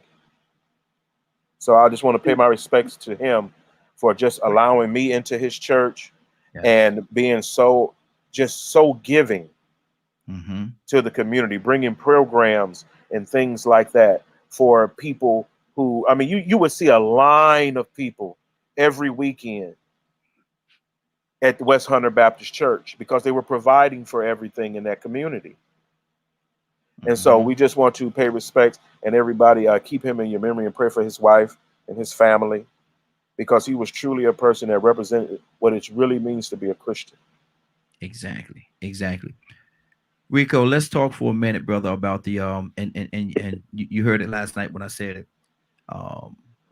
Pastor CV, he would always say the lost, the least, and the let down. Who are we talking about, Rico? The lost, the least, and the let down. Reaching out to those is you can look at them and tell they're lost. Some of them out here just moving around and functioning and existing and not knowing which way is up. They just been led around, led astray, and performing. You know, doing what they think it takes to survive, but having no kind of logic or no kind of sense about where they're going, what purpose they have. You know, and being that person that can recognize that and lending your testimony to them, making them, letting them be comfortable enough to know that you recognize them instead of judging them and treating them rough. You know, and to a certain extent that can still relate to this. You know, I want to speak to our people and tell our people, look, man, your vote is important. A lot of our people don't realize that their vote is important. Yeah. You know, some of them think that one vote doesn't count, you know, but when you got 20,000 different people thinking they one vote doesn't count, that's 20,000 votes that felt that way. That can be a big difference. Exactly. You know, if you don't understand the system and you saying, man, voting is a waste of time, politics is a waste of time. I understand you might not really understand how politics work. You know, some of this information might be flying over your head because you were never interested or concerned in this. You know, so you know, I'm gonna go back off of like what Bishop said about the Electoral College. You know, the Electoral College, that is very accurate how he said that worked. And I think in Michigan, you know, I think the Electoral College went to Trump by less than 10,000 votes, but had 100,000 people that could have voted, registered Democrats had shown up, that 10,000 would have been beaten easily. Yeah. And we wouldn't be having this conversation about Trump. So even if you don't have an understanding, because you hear in the Electoral College, your vote count, your vote don't count. When you hearing all this, you know, and you know some of these people that's repeating this, and they getting different information, so it's confusing to them because they ain't never been interested in this no way. Yeah. Take the time to sit down and express to them. Maybe you wasn't involved in politics once before. Wherever your journey was before then, take the time to sit down and let them know that you came from where they came from, so they can know that you relate and that they can see that, you know, saying there is a light at the end of the tunnel. And with this election thing, same way. Sit them down and talk to them. Look, I know people keep telling you about Electoral College. And some people telling you the Electoral College is the reason why you shouldn't vote. Some people telling you the Electoral College is the reason why your vote doesn't count. They got you they telling you the wrong way. They don't have the understanding right. So let me sit down and then break it down to you the right way. Yeah. Because they may have took what I said and what Bishop said and said, well, you know what, they contradicting each other. No, Bishop broke down and expressed to you what the electoral college was. But at the same time, those 10,000 votes in Michigan that Donald Trump won by, and 100,000 people that didn't vote, still lets you know that your vote counts. Yeah. And still lets you know that somewhere those people, those 10,000 extra that did vote for Trump, they votes did count. Exactly. So the people did put him in, and the people that didn't want him in and didn't need him in didn't even participate. You know, we got to hold ourselves accountable and reach out to people that show how important and how relevant they are, how important their vote really is. That really is a way to show them how important it is. Exactly. Show them that, you know, hey man, it's probably 10 to 20 or 30,000 people across it. I did that in Alabama one year. I go back and pull up the numbers from when we had wanted the lottery back in 98 or 99. We tried to get the lottery here. And the people didn't show up to vote for it, but the majority of people wanted it. And I went and I pulled up the numbers and I showed the number of registered people, how many people actually voted and who did.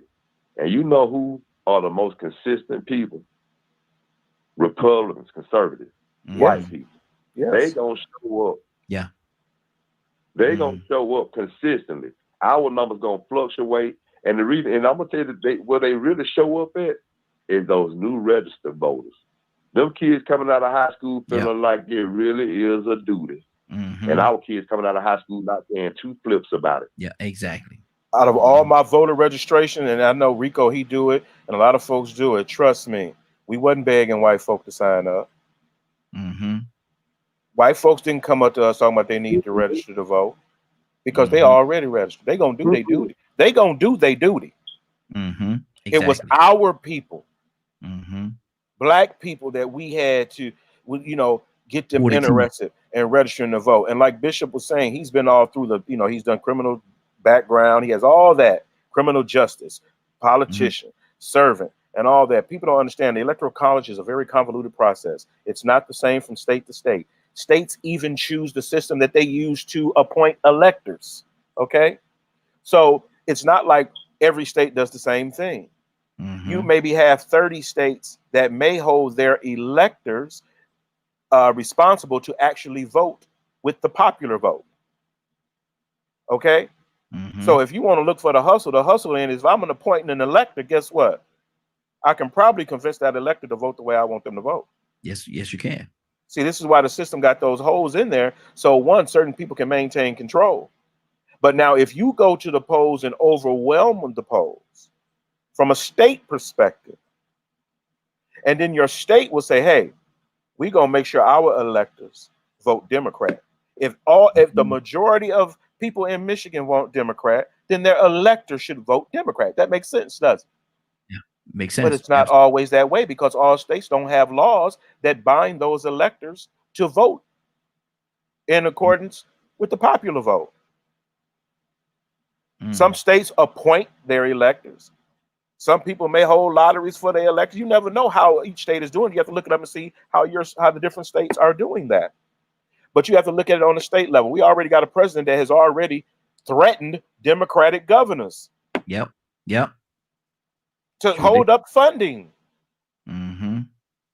So if you live in a Democratic state, knowing that you got this type of president, your state gonna be last on the list. Remember Georgia. The reason why we didn't expand Medicaid, why? It's because we have a Republican in office that did not want it.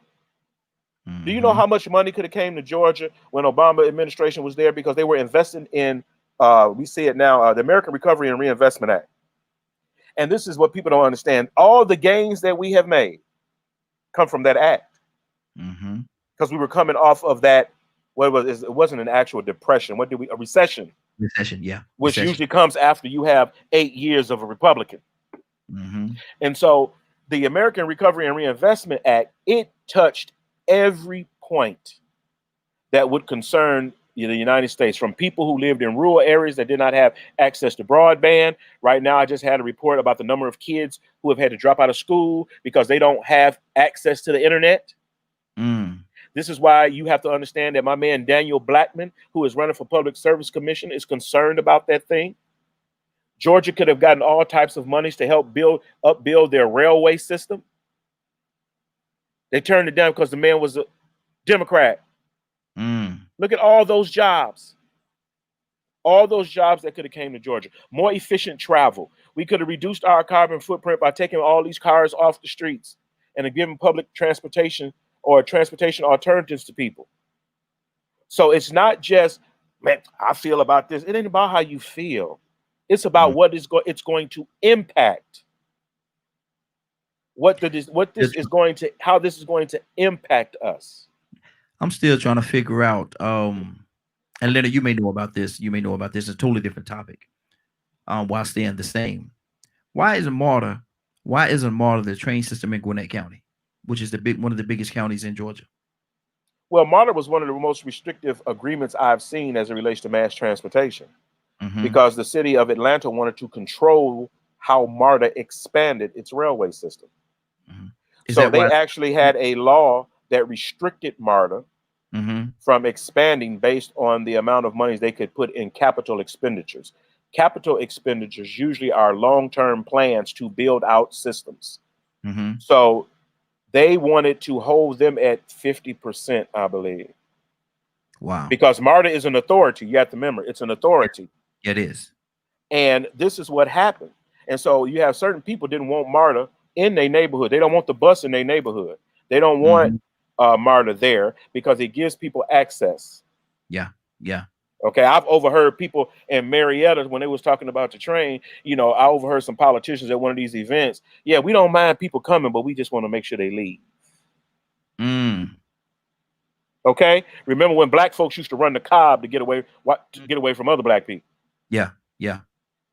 So now you had this activism that came through Cobb, and now you got my man Richard Pellegrino. That's where Gerald Rose comes from as well in Cobb County, and how important it was to get in that system and make sure that it was fair and diverse. You got people that are just now getting African Americans on their school board.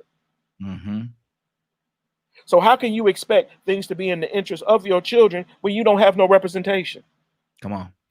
Democracy is based, and President Obama just said this, democracy is based on participation. If you do not participate, you're not recognized. If you do not participate, no one cares about your interests. I've met with people in gangs in a park on the west side to get them to understand that they are still stakeholders in this government. But if you want to always be the prey, don't vote. If you always want to be attacked, don't vote. Good deal. You have something invested that you just don't want to realize it, or you emotional about it. But from the very thing you know why you got to get your cars repaired a lot? Sometimes because of the condition of the streets in your neighborhood. Because you're tearing up your car on toe up streets. Exactly. Let me go to Donald Toussaint. Toussaint, what's on your heart, brother? You know, another thing is sickening. Is they try to figure out who they're gonna have to be the spokesman for a whole race of people. And they get at least two with two different views and get them arguing with each other, causing more division, so nothing happens. Yeah. So we repeat the cycle of doing absolutely nothing, and the rich get richer, and the poor get poor. Yep. And we run our mouth and sit down and discourage those that are skeptical. And they wind up saying, it's a hopeless situation, so why do I need to get involved? And because they think like that, they stay at home at voting time, and things get worse.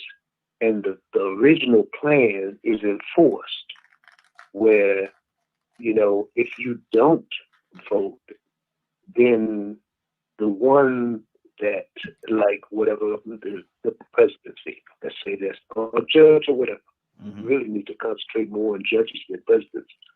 But because you don't vote, it's an automatic vote for the one you don't. The one you don't want to be in office in the first place. Exactly. Let me So it's just crazy. It is. Let me stir this thing up real quickly. Cassandra, what's on your heart? Yeah, I'm listening, and I was sitting here thinking about how we as a people have I don't want to say we have been divided on a lot of fronts, and I never expect people to agree with me just to agree with me. But what I am saying is that we need to do our research. We need to see what is happening. For our young people, a lot of them think that it doesn't matter because it has not been explained to them how the system works. It's not, and I'm not even talking about just on the presidential level. I'm talking about if we want to see change, we need to see change on our Board of Education. We need to see change on the council. We need to see change in our mayors. We need to see change in the sheriff's department. Whatever area is of a concern to you in your community, there is a vote that goes with that. Yes. There is a vote that goes with that. So once you do the research and you see how important it is for you to, in order for us to see change in our neighborhoods, in our city, in our state, in our country, we have to go through each level and vote in people that we believe have our best interest at heart, and vote out people that we know that do not have our interest at heart. And until we do that, we will continue to see the same types of patterns that we're seeing right now, where poor people, my heart is for those that cannot do for themselves. You know what I'm saying? The widow, even the Bible talks about taking care of the widow and the fatherless. Come on, y'all. This is not rocket science. For those that say that they are Christians, that's why I'm so upset with the evangelical white folks. Where the hell are y'all reading? What Bible? How did y'all miss all of this in the Bible? How did you miss it? How do you miss the fruit of the Spirit? How has this man exhibited anything that has a characteristic to be a Christian? And y'all keep saying he's a Christian. How? Just show me scripturally how this man fits any of that, and we got a conversation we can start. But you can't. And I've had this conversation with many of my white friends. They cannot show me anything that this man scripturally that shows that he is a Christian other than him saying he's a Christian. With saying that you're a Christian comes actions. Certain actions go with that. Bishop talks about it all the time. We got to show some signs. This man shows no signs, demeaning people. How is that a sign of a Christian or a leader? Yeah, exactly. I mean, it's just, it's more than enough to show us that this man is dangerous. Exactly. Rico, what's on your heart, brother?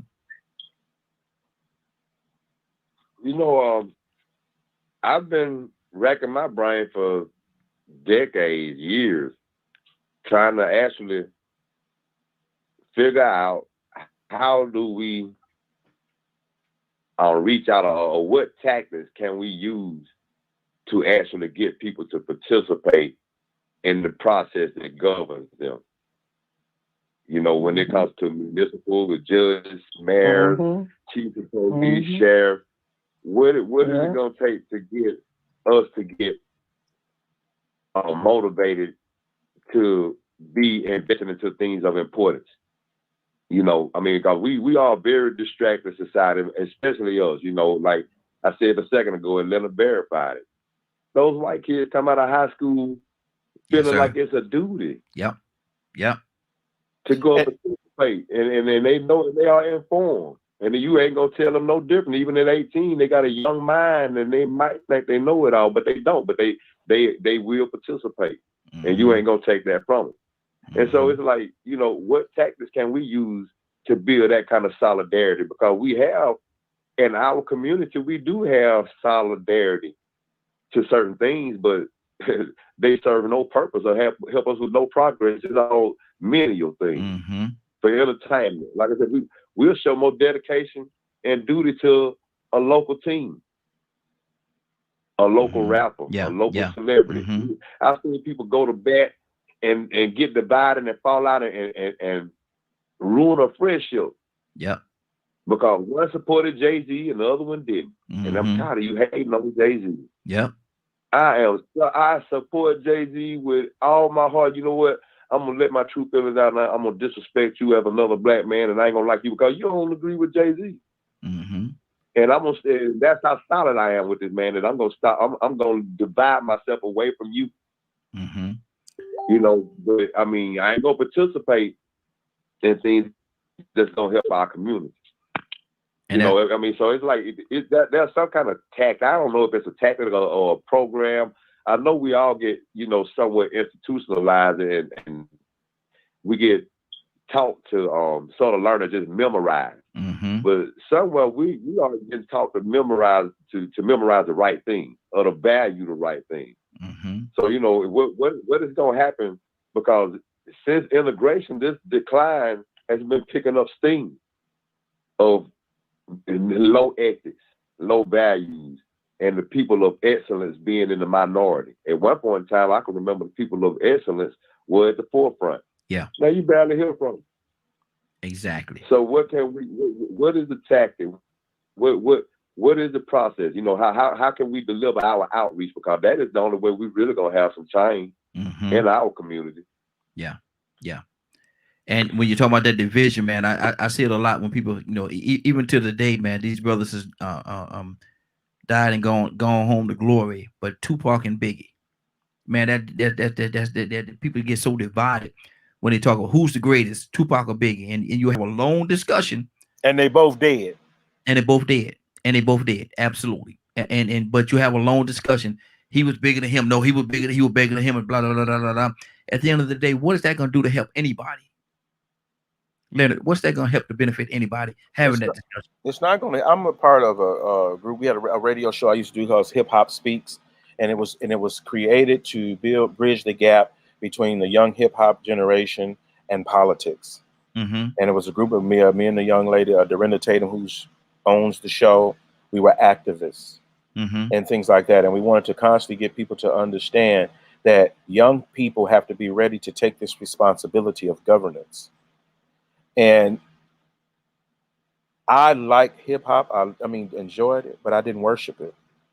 Exactly. I fell out with Kanye when he compared himself to Jesus. You understand?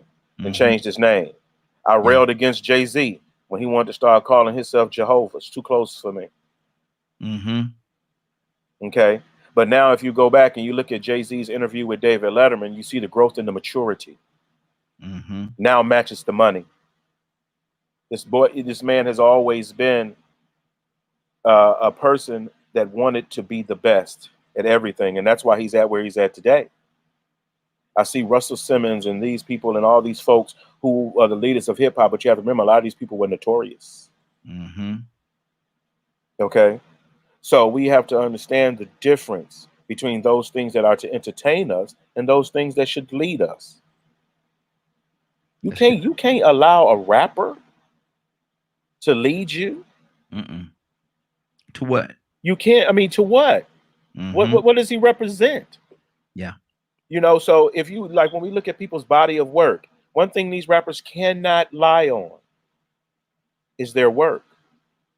So when you pull that work and you see their attitudes and you realize that's what told the community that helped. That sound like the attitude that got us in the situation when we had. The Elijah Muhammad, I don't remember, Elijah Muhammad had a meeting with the KKK, and it was said that one thing the KKK said, when it goes in the future, we won't wear these robes and things. We'll be in your police departments, your courts, and everywhere running things. Black man, if you know your history, why are you supporting this white supremacist? Exactly. That means there's something wrong with you on the inside. Okay.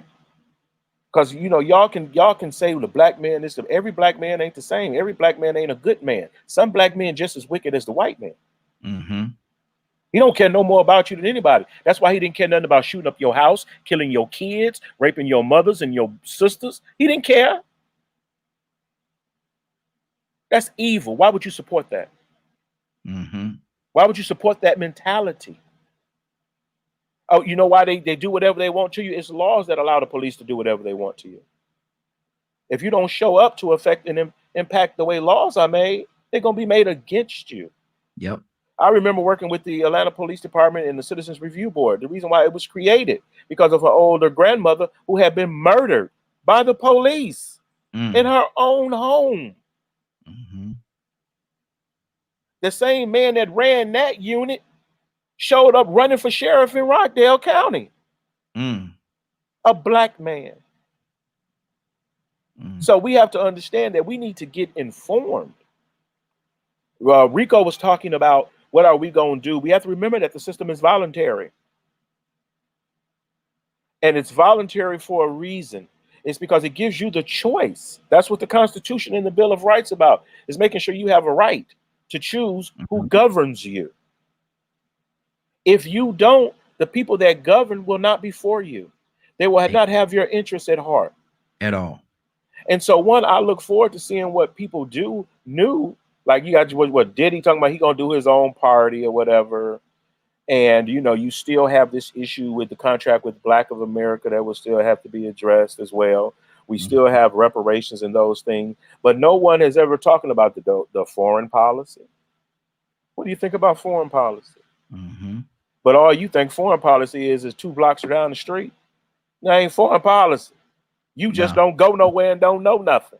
Exactly. You don't know what's going on right now. Our Nigerian brothers and brothers in Africa right now are, man, if you haven't been watching the world news, going through it. You're going through it. Amen. Murdered, their dead bodies in the street. Yep. Yeah. Just laying there because of police brutality. Yep. Because of our out of control government. Ain't nobody coming to save them. So we have to understand this is very important. It's a civic duty. Georgia did one of the things, I guess, when you go and you sign up for food stamps or anything like that, but they have to ask you, are you registered to vote? I'll be doggone if you down there getting food stamps and everything else and they ain't voting. Negro, please. Yeah, exactly. This is a shame and a disgrace. Talk to me, Cassandra. Yeah, I'm really glad that that Leonard mentioned that what happened in Nigeria, where they were protesting police brutality and they were shot dead in the street. Multiple people were shot dead in the street. That it reminds me of what we have going on here in the United States. Now you have given but this is what is happening. Yesterday, with the shooting of Mr. Wallace in Philadelphia, you have given them, because it was peaceful at first, and then it turned, they said, to rioting and looting, and they want that to be just like that, so that they could have something to. That's a tool for this administration that we have now to say, see, this is why you need to put me back in order. Suburban white women, because if not, these black people are going to come in, and these people are going to come in and they're going to take over you and they're going to rape you, and all of the stuff that we heard back in the 30s, 40s. Y'all, please pay attention. This is like a repeat cycle, like we are on repeat cycle from the things that were said about us and done to us. Back in the day, nothing has changed much in this country. I don't care what you say. And if you don't vote, you're saying, I want you to take me back at least 50 to 60 years to when you treated me like I was subhuman and I did not matter. That is what we are facing right now with this election. Wow. Bottom line. And you see the laws that they have now. They're trying to get these laws passed that make protesting almost illegal. We have a right to protest. Exactly. Be wary of people who make laws that make it a criminal act to beg. Yeah. To beg. They made it at one point. I don't know if they changed it here in Atlanta. I don't know how they did it the rest of the world, but they almost made it illegal to feed the homeless, to go down there and they would arrest you for feeding the homeless. It's crazy. Man, come on, man. Come Still on, in man. place. It's still in place. In Atlanta. Wow. Mm-hmm. Wow. Well, you can't, within your good heart, go down and feed somebody that's hungry. It's against the law. Rico, what's on your heart, brother? It's just it's just wild to me that some people walk amongst this planet and not realizing that the environment they live in or the potential that could lie ahead and wait if they're not careful. Yeah. They feel like everything is all hunky dory. Peaches and cream. The future is bright. They don't understand this dollar could crash. Yeah. Exactly. I wanted to bring something up. I don't know if people been watching, but they got all this about there's water on the moon. Have you been seeing this in the news? Water on the moon. Water on the moon. Hey, come on, people moving to the moon. Yeah. It took me back to Gil Scott Heron. Flint suffering. And Whitey's on the moon. Wow. Yeah. Wow. That's my. You worried about water on the moon. And the people in Flint dying because of the water. Exactly. Think about that. We still got third world countries and people that don't have running water nor electricity, and you got people flying cars into space and going to on Mars to see if they could go and put people up there. Somebody going up there in a few years. Rico, if something, let me ask you something. If something was to take place on this earth, which we got a lot of stuff going on, and they say, okay, we're going to start taking people to the moon, who you think going to the moon? How many black people going to be, come on now. So how many black people that going to be able to pay the 2 million, the 3 million, whatever it's going to take for them to get on a spaceship?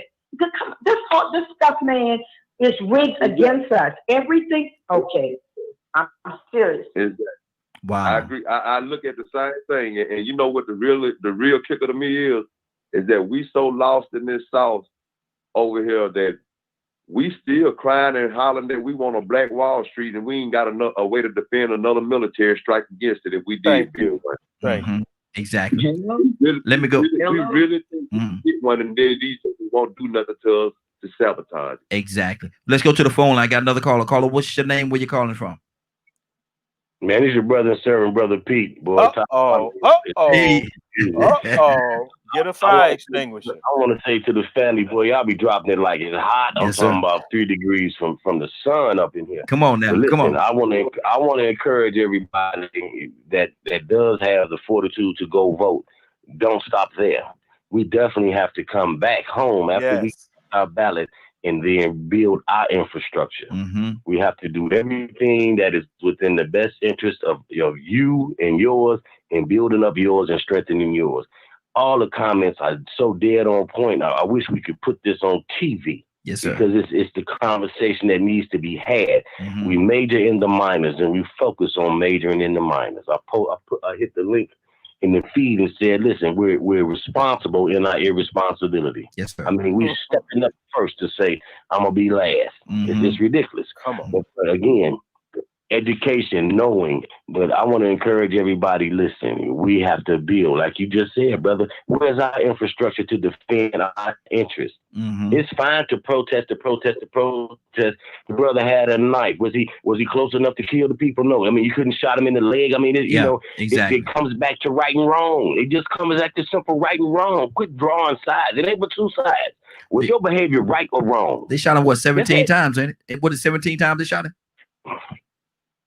It was a bunch. Yeah, it was a bunch of times. Yeah. 9 or more. I counted 9 shots for sure, and I believe it was more than that. But my point is, was his behavior right? No. But was their response right? No. So we coming right back to right and wrong. It don't have to break down into all this superficial nonsense. There you go. It's just right and wrong. You're scared. Why you over here? Why you shoot the man to death? Yeah, exactly. To death. I mean, one shot in the leg, one shot in the chest would have made him go sit down somewhere. Exactly. See, it comes back to simple right and wrong. Yeah. But for us as a people, man, later for the conversation, in every aspect of our existence on this planet presently, we playing. We have to put it all on the line. We have to take a stand for what is right up under the principles of truth. And I'm talking about take no prisoners. There is no. There is no defeat. There is no conceding. No, we're going out for what's ours. We're going out for what's within our best interest, and we trampling over anything that's in our way until we find ourselves planted on the sound foundation of success. Period. Yeah. Good deal. Period. Absolutely. Man, listen, I'm looking at the clock, man. I wish we had about 3 more hours to go with this one here, brother. Let me go to Leonard. What's on your heart, brother? Once again, just remember those that are sick. It's just so many more new reports of people close to us with this COVID and that are dying. And we gotta take this thing serious. We gotta start working for all of us, not just for one or two. You know, you can complain about the system all you want, but you have an opportunity to change it everywhere you're at. Yeah. Everywhere you're at, on the local level, on the state level, and on the federal level. No one should be against what is the right thing to do, that respects the rights of other people. One of the things that I have on my personal page from the Dalai Lama said, if you can't help someone, at least don't try to hurt them. Exactly. Leonard, what's going on at 3 o'clock today, sir? If you did not get a chance to hear this show in its entirety, log on to www.dkmmediagroup.com at 3 o'clock p.m. Eastern. Good deal. Brother Pete. Yes, sir. Can I get you to pray us out this morning, sir? Absolutely. Father God, in Jesus Christ's name, as we humble ourselves before thee this morning, we thank you to God for the activity of our mind and limbs, a reasonable portion of health and strength. We thank you to God for your words of comfort, your words of truth. We thank you for sending your son that we might know thee in the free pardon of our sins. Lord, you see the many situations and circumstances before us, dear God. We ask that your hand of mercy, dear Father, encouragement, dear God, will go out amongst the land, dear God, all out in radio land, dear God, with the souls that are represented on the air, dear Father. We ask that your will be done, dear God, that righteousness will prevail, that truth will be revealed, dear Father. Lord, that what is right, raising up the standard, dear God, sparing not, dear Father, will be revealed and made manifest amongst the many living souls on this planet, dear God. We ask that you bless us as we go our separate ways throughout our day, keep us safe from the seen and unseen dangers, and we'll give you all the glory, honor, and praise for all that is said, done, and accomplished. In Jesus' name, amen. Amen. Shay. Cassandra. Yes, sir. I want you to our last and parting words. What's on your heart, sister? I just want to say this, and this was a shock to my system. This weekend on Sunday, my daughter took me to my first gun show in my life to find a gun. And I actually wanted to go because I feel like we may be heading into a place where we may have to defend ourselves in this country. And that saddens me and that hurts me. But, you know, I refuse to let somebody hurt me and my family. It's just not, or even someone in my community. So it saddens me that I actually went gun hunting. Gun hunting. That is a huge concern for me, but I'm going to do what I have to do. So I ask you guys, you know, we have to pray for this country. We really have to pray for this country. Hey Rico, you know what Cassandra went, didn't you? I just got back on the line. I had a phone call. Cassandra went gun shopping. She went, went and go get her guns. You know where she going, don't you? To the Wild Wild West. The Wild Wild West. The Wild Wild West. I hope you see more people that look like us in now because Rico, I have never seen that many Black people at anything, not even like, it was so many Black people in there. And my daughter have gone up, she said, Mama, I've never seen so many Black. It was crazy. So we know that there's something going on. Yes, we know that there's something wrong, and we have to be able to protect our families. Absolutely. Well, listen, it is 10:04. Time for us to get out. It's been a great broadcast. If you don't mind doing so, everybody share the broadcast. I ask y'all to share the broadcast if y'all don't mind. They're not allowing me to do watch parties right now. They got me on some kind of I don't know what they got me going on, man. Last week or so, they ain't allowing me to do watch parties. That's Facebook being Facebook. Rico, they got me, bro.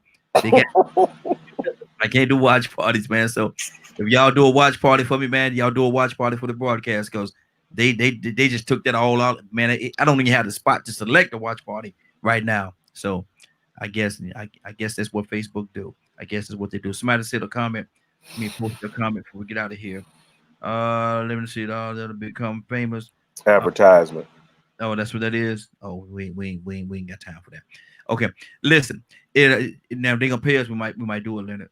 We might do it, but we ain't gonna do it for free. We don't do that. We don't do that right here. We let Facebook get paid. Anyway, it's been a great broadcast. I want to thank everybody for joining this morning. Thank you for allowing DKM Media Group and associates to be a part of your morning. It is now 10:06. You're about to exit the Morning Glow, but before you go, I want you to do me two favors, if you will. One, I want you to continue to pray for us, because we're certainly praying for each and every one of you. Number two, this is real simple. I want you to go out there, find somebody, and give them a hug, because you never know. It could be the only hug that they get, or it could very well be their last. Love you, and ain't nothing you can do about it. Have a great day and a better tomorrow. And we shine some of this light on you from the Morning Glow. Take it out there into this wicked and cruel world that we live in, and let your light so shine. Do me a favor, if you don't mind doing it. Go out there and get somebody some love. You just might find some love in return. Y'all have a great day.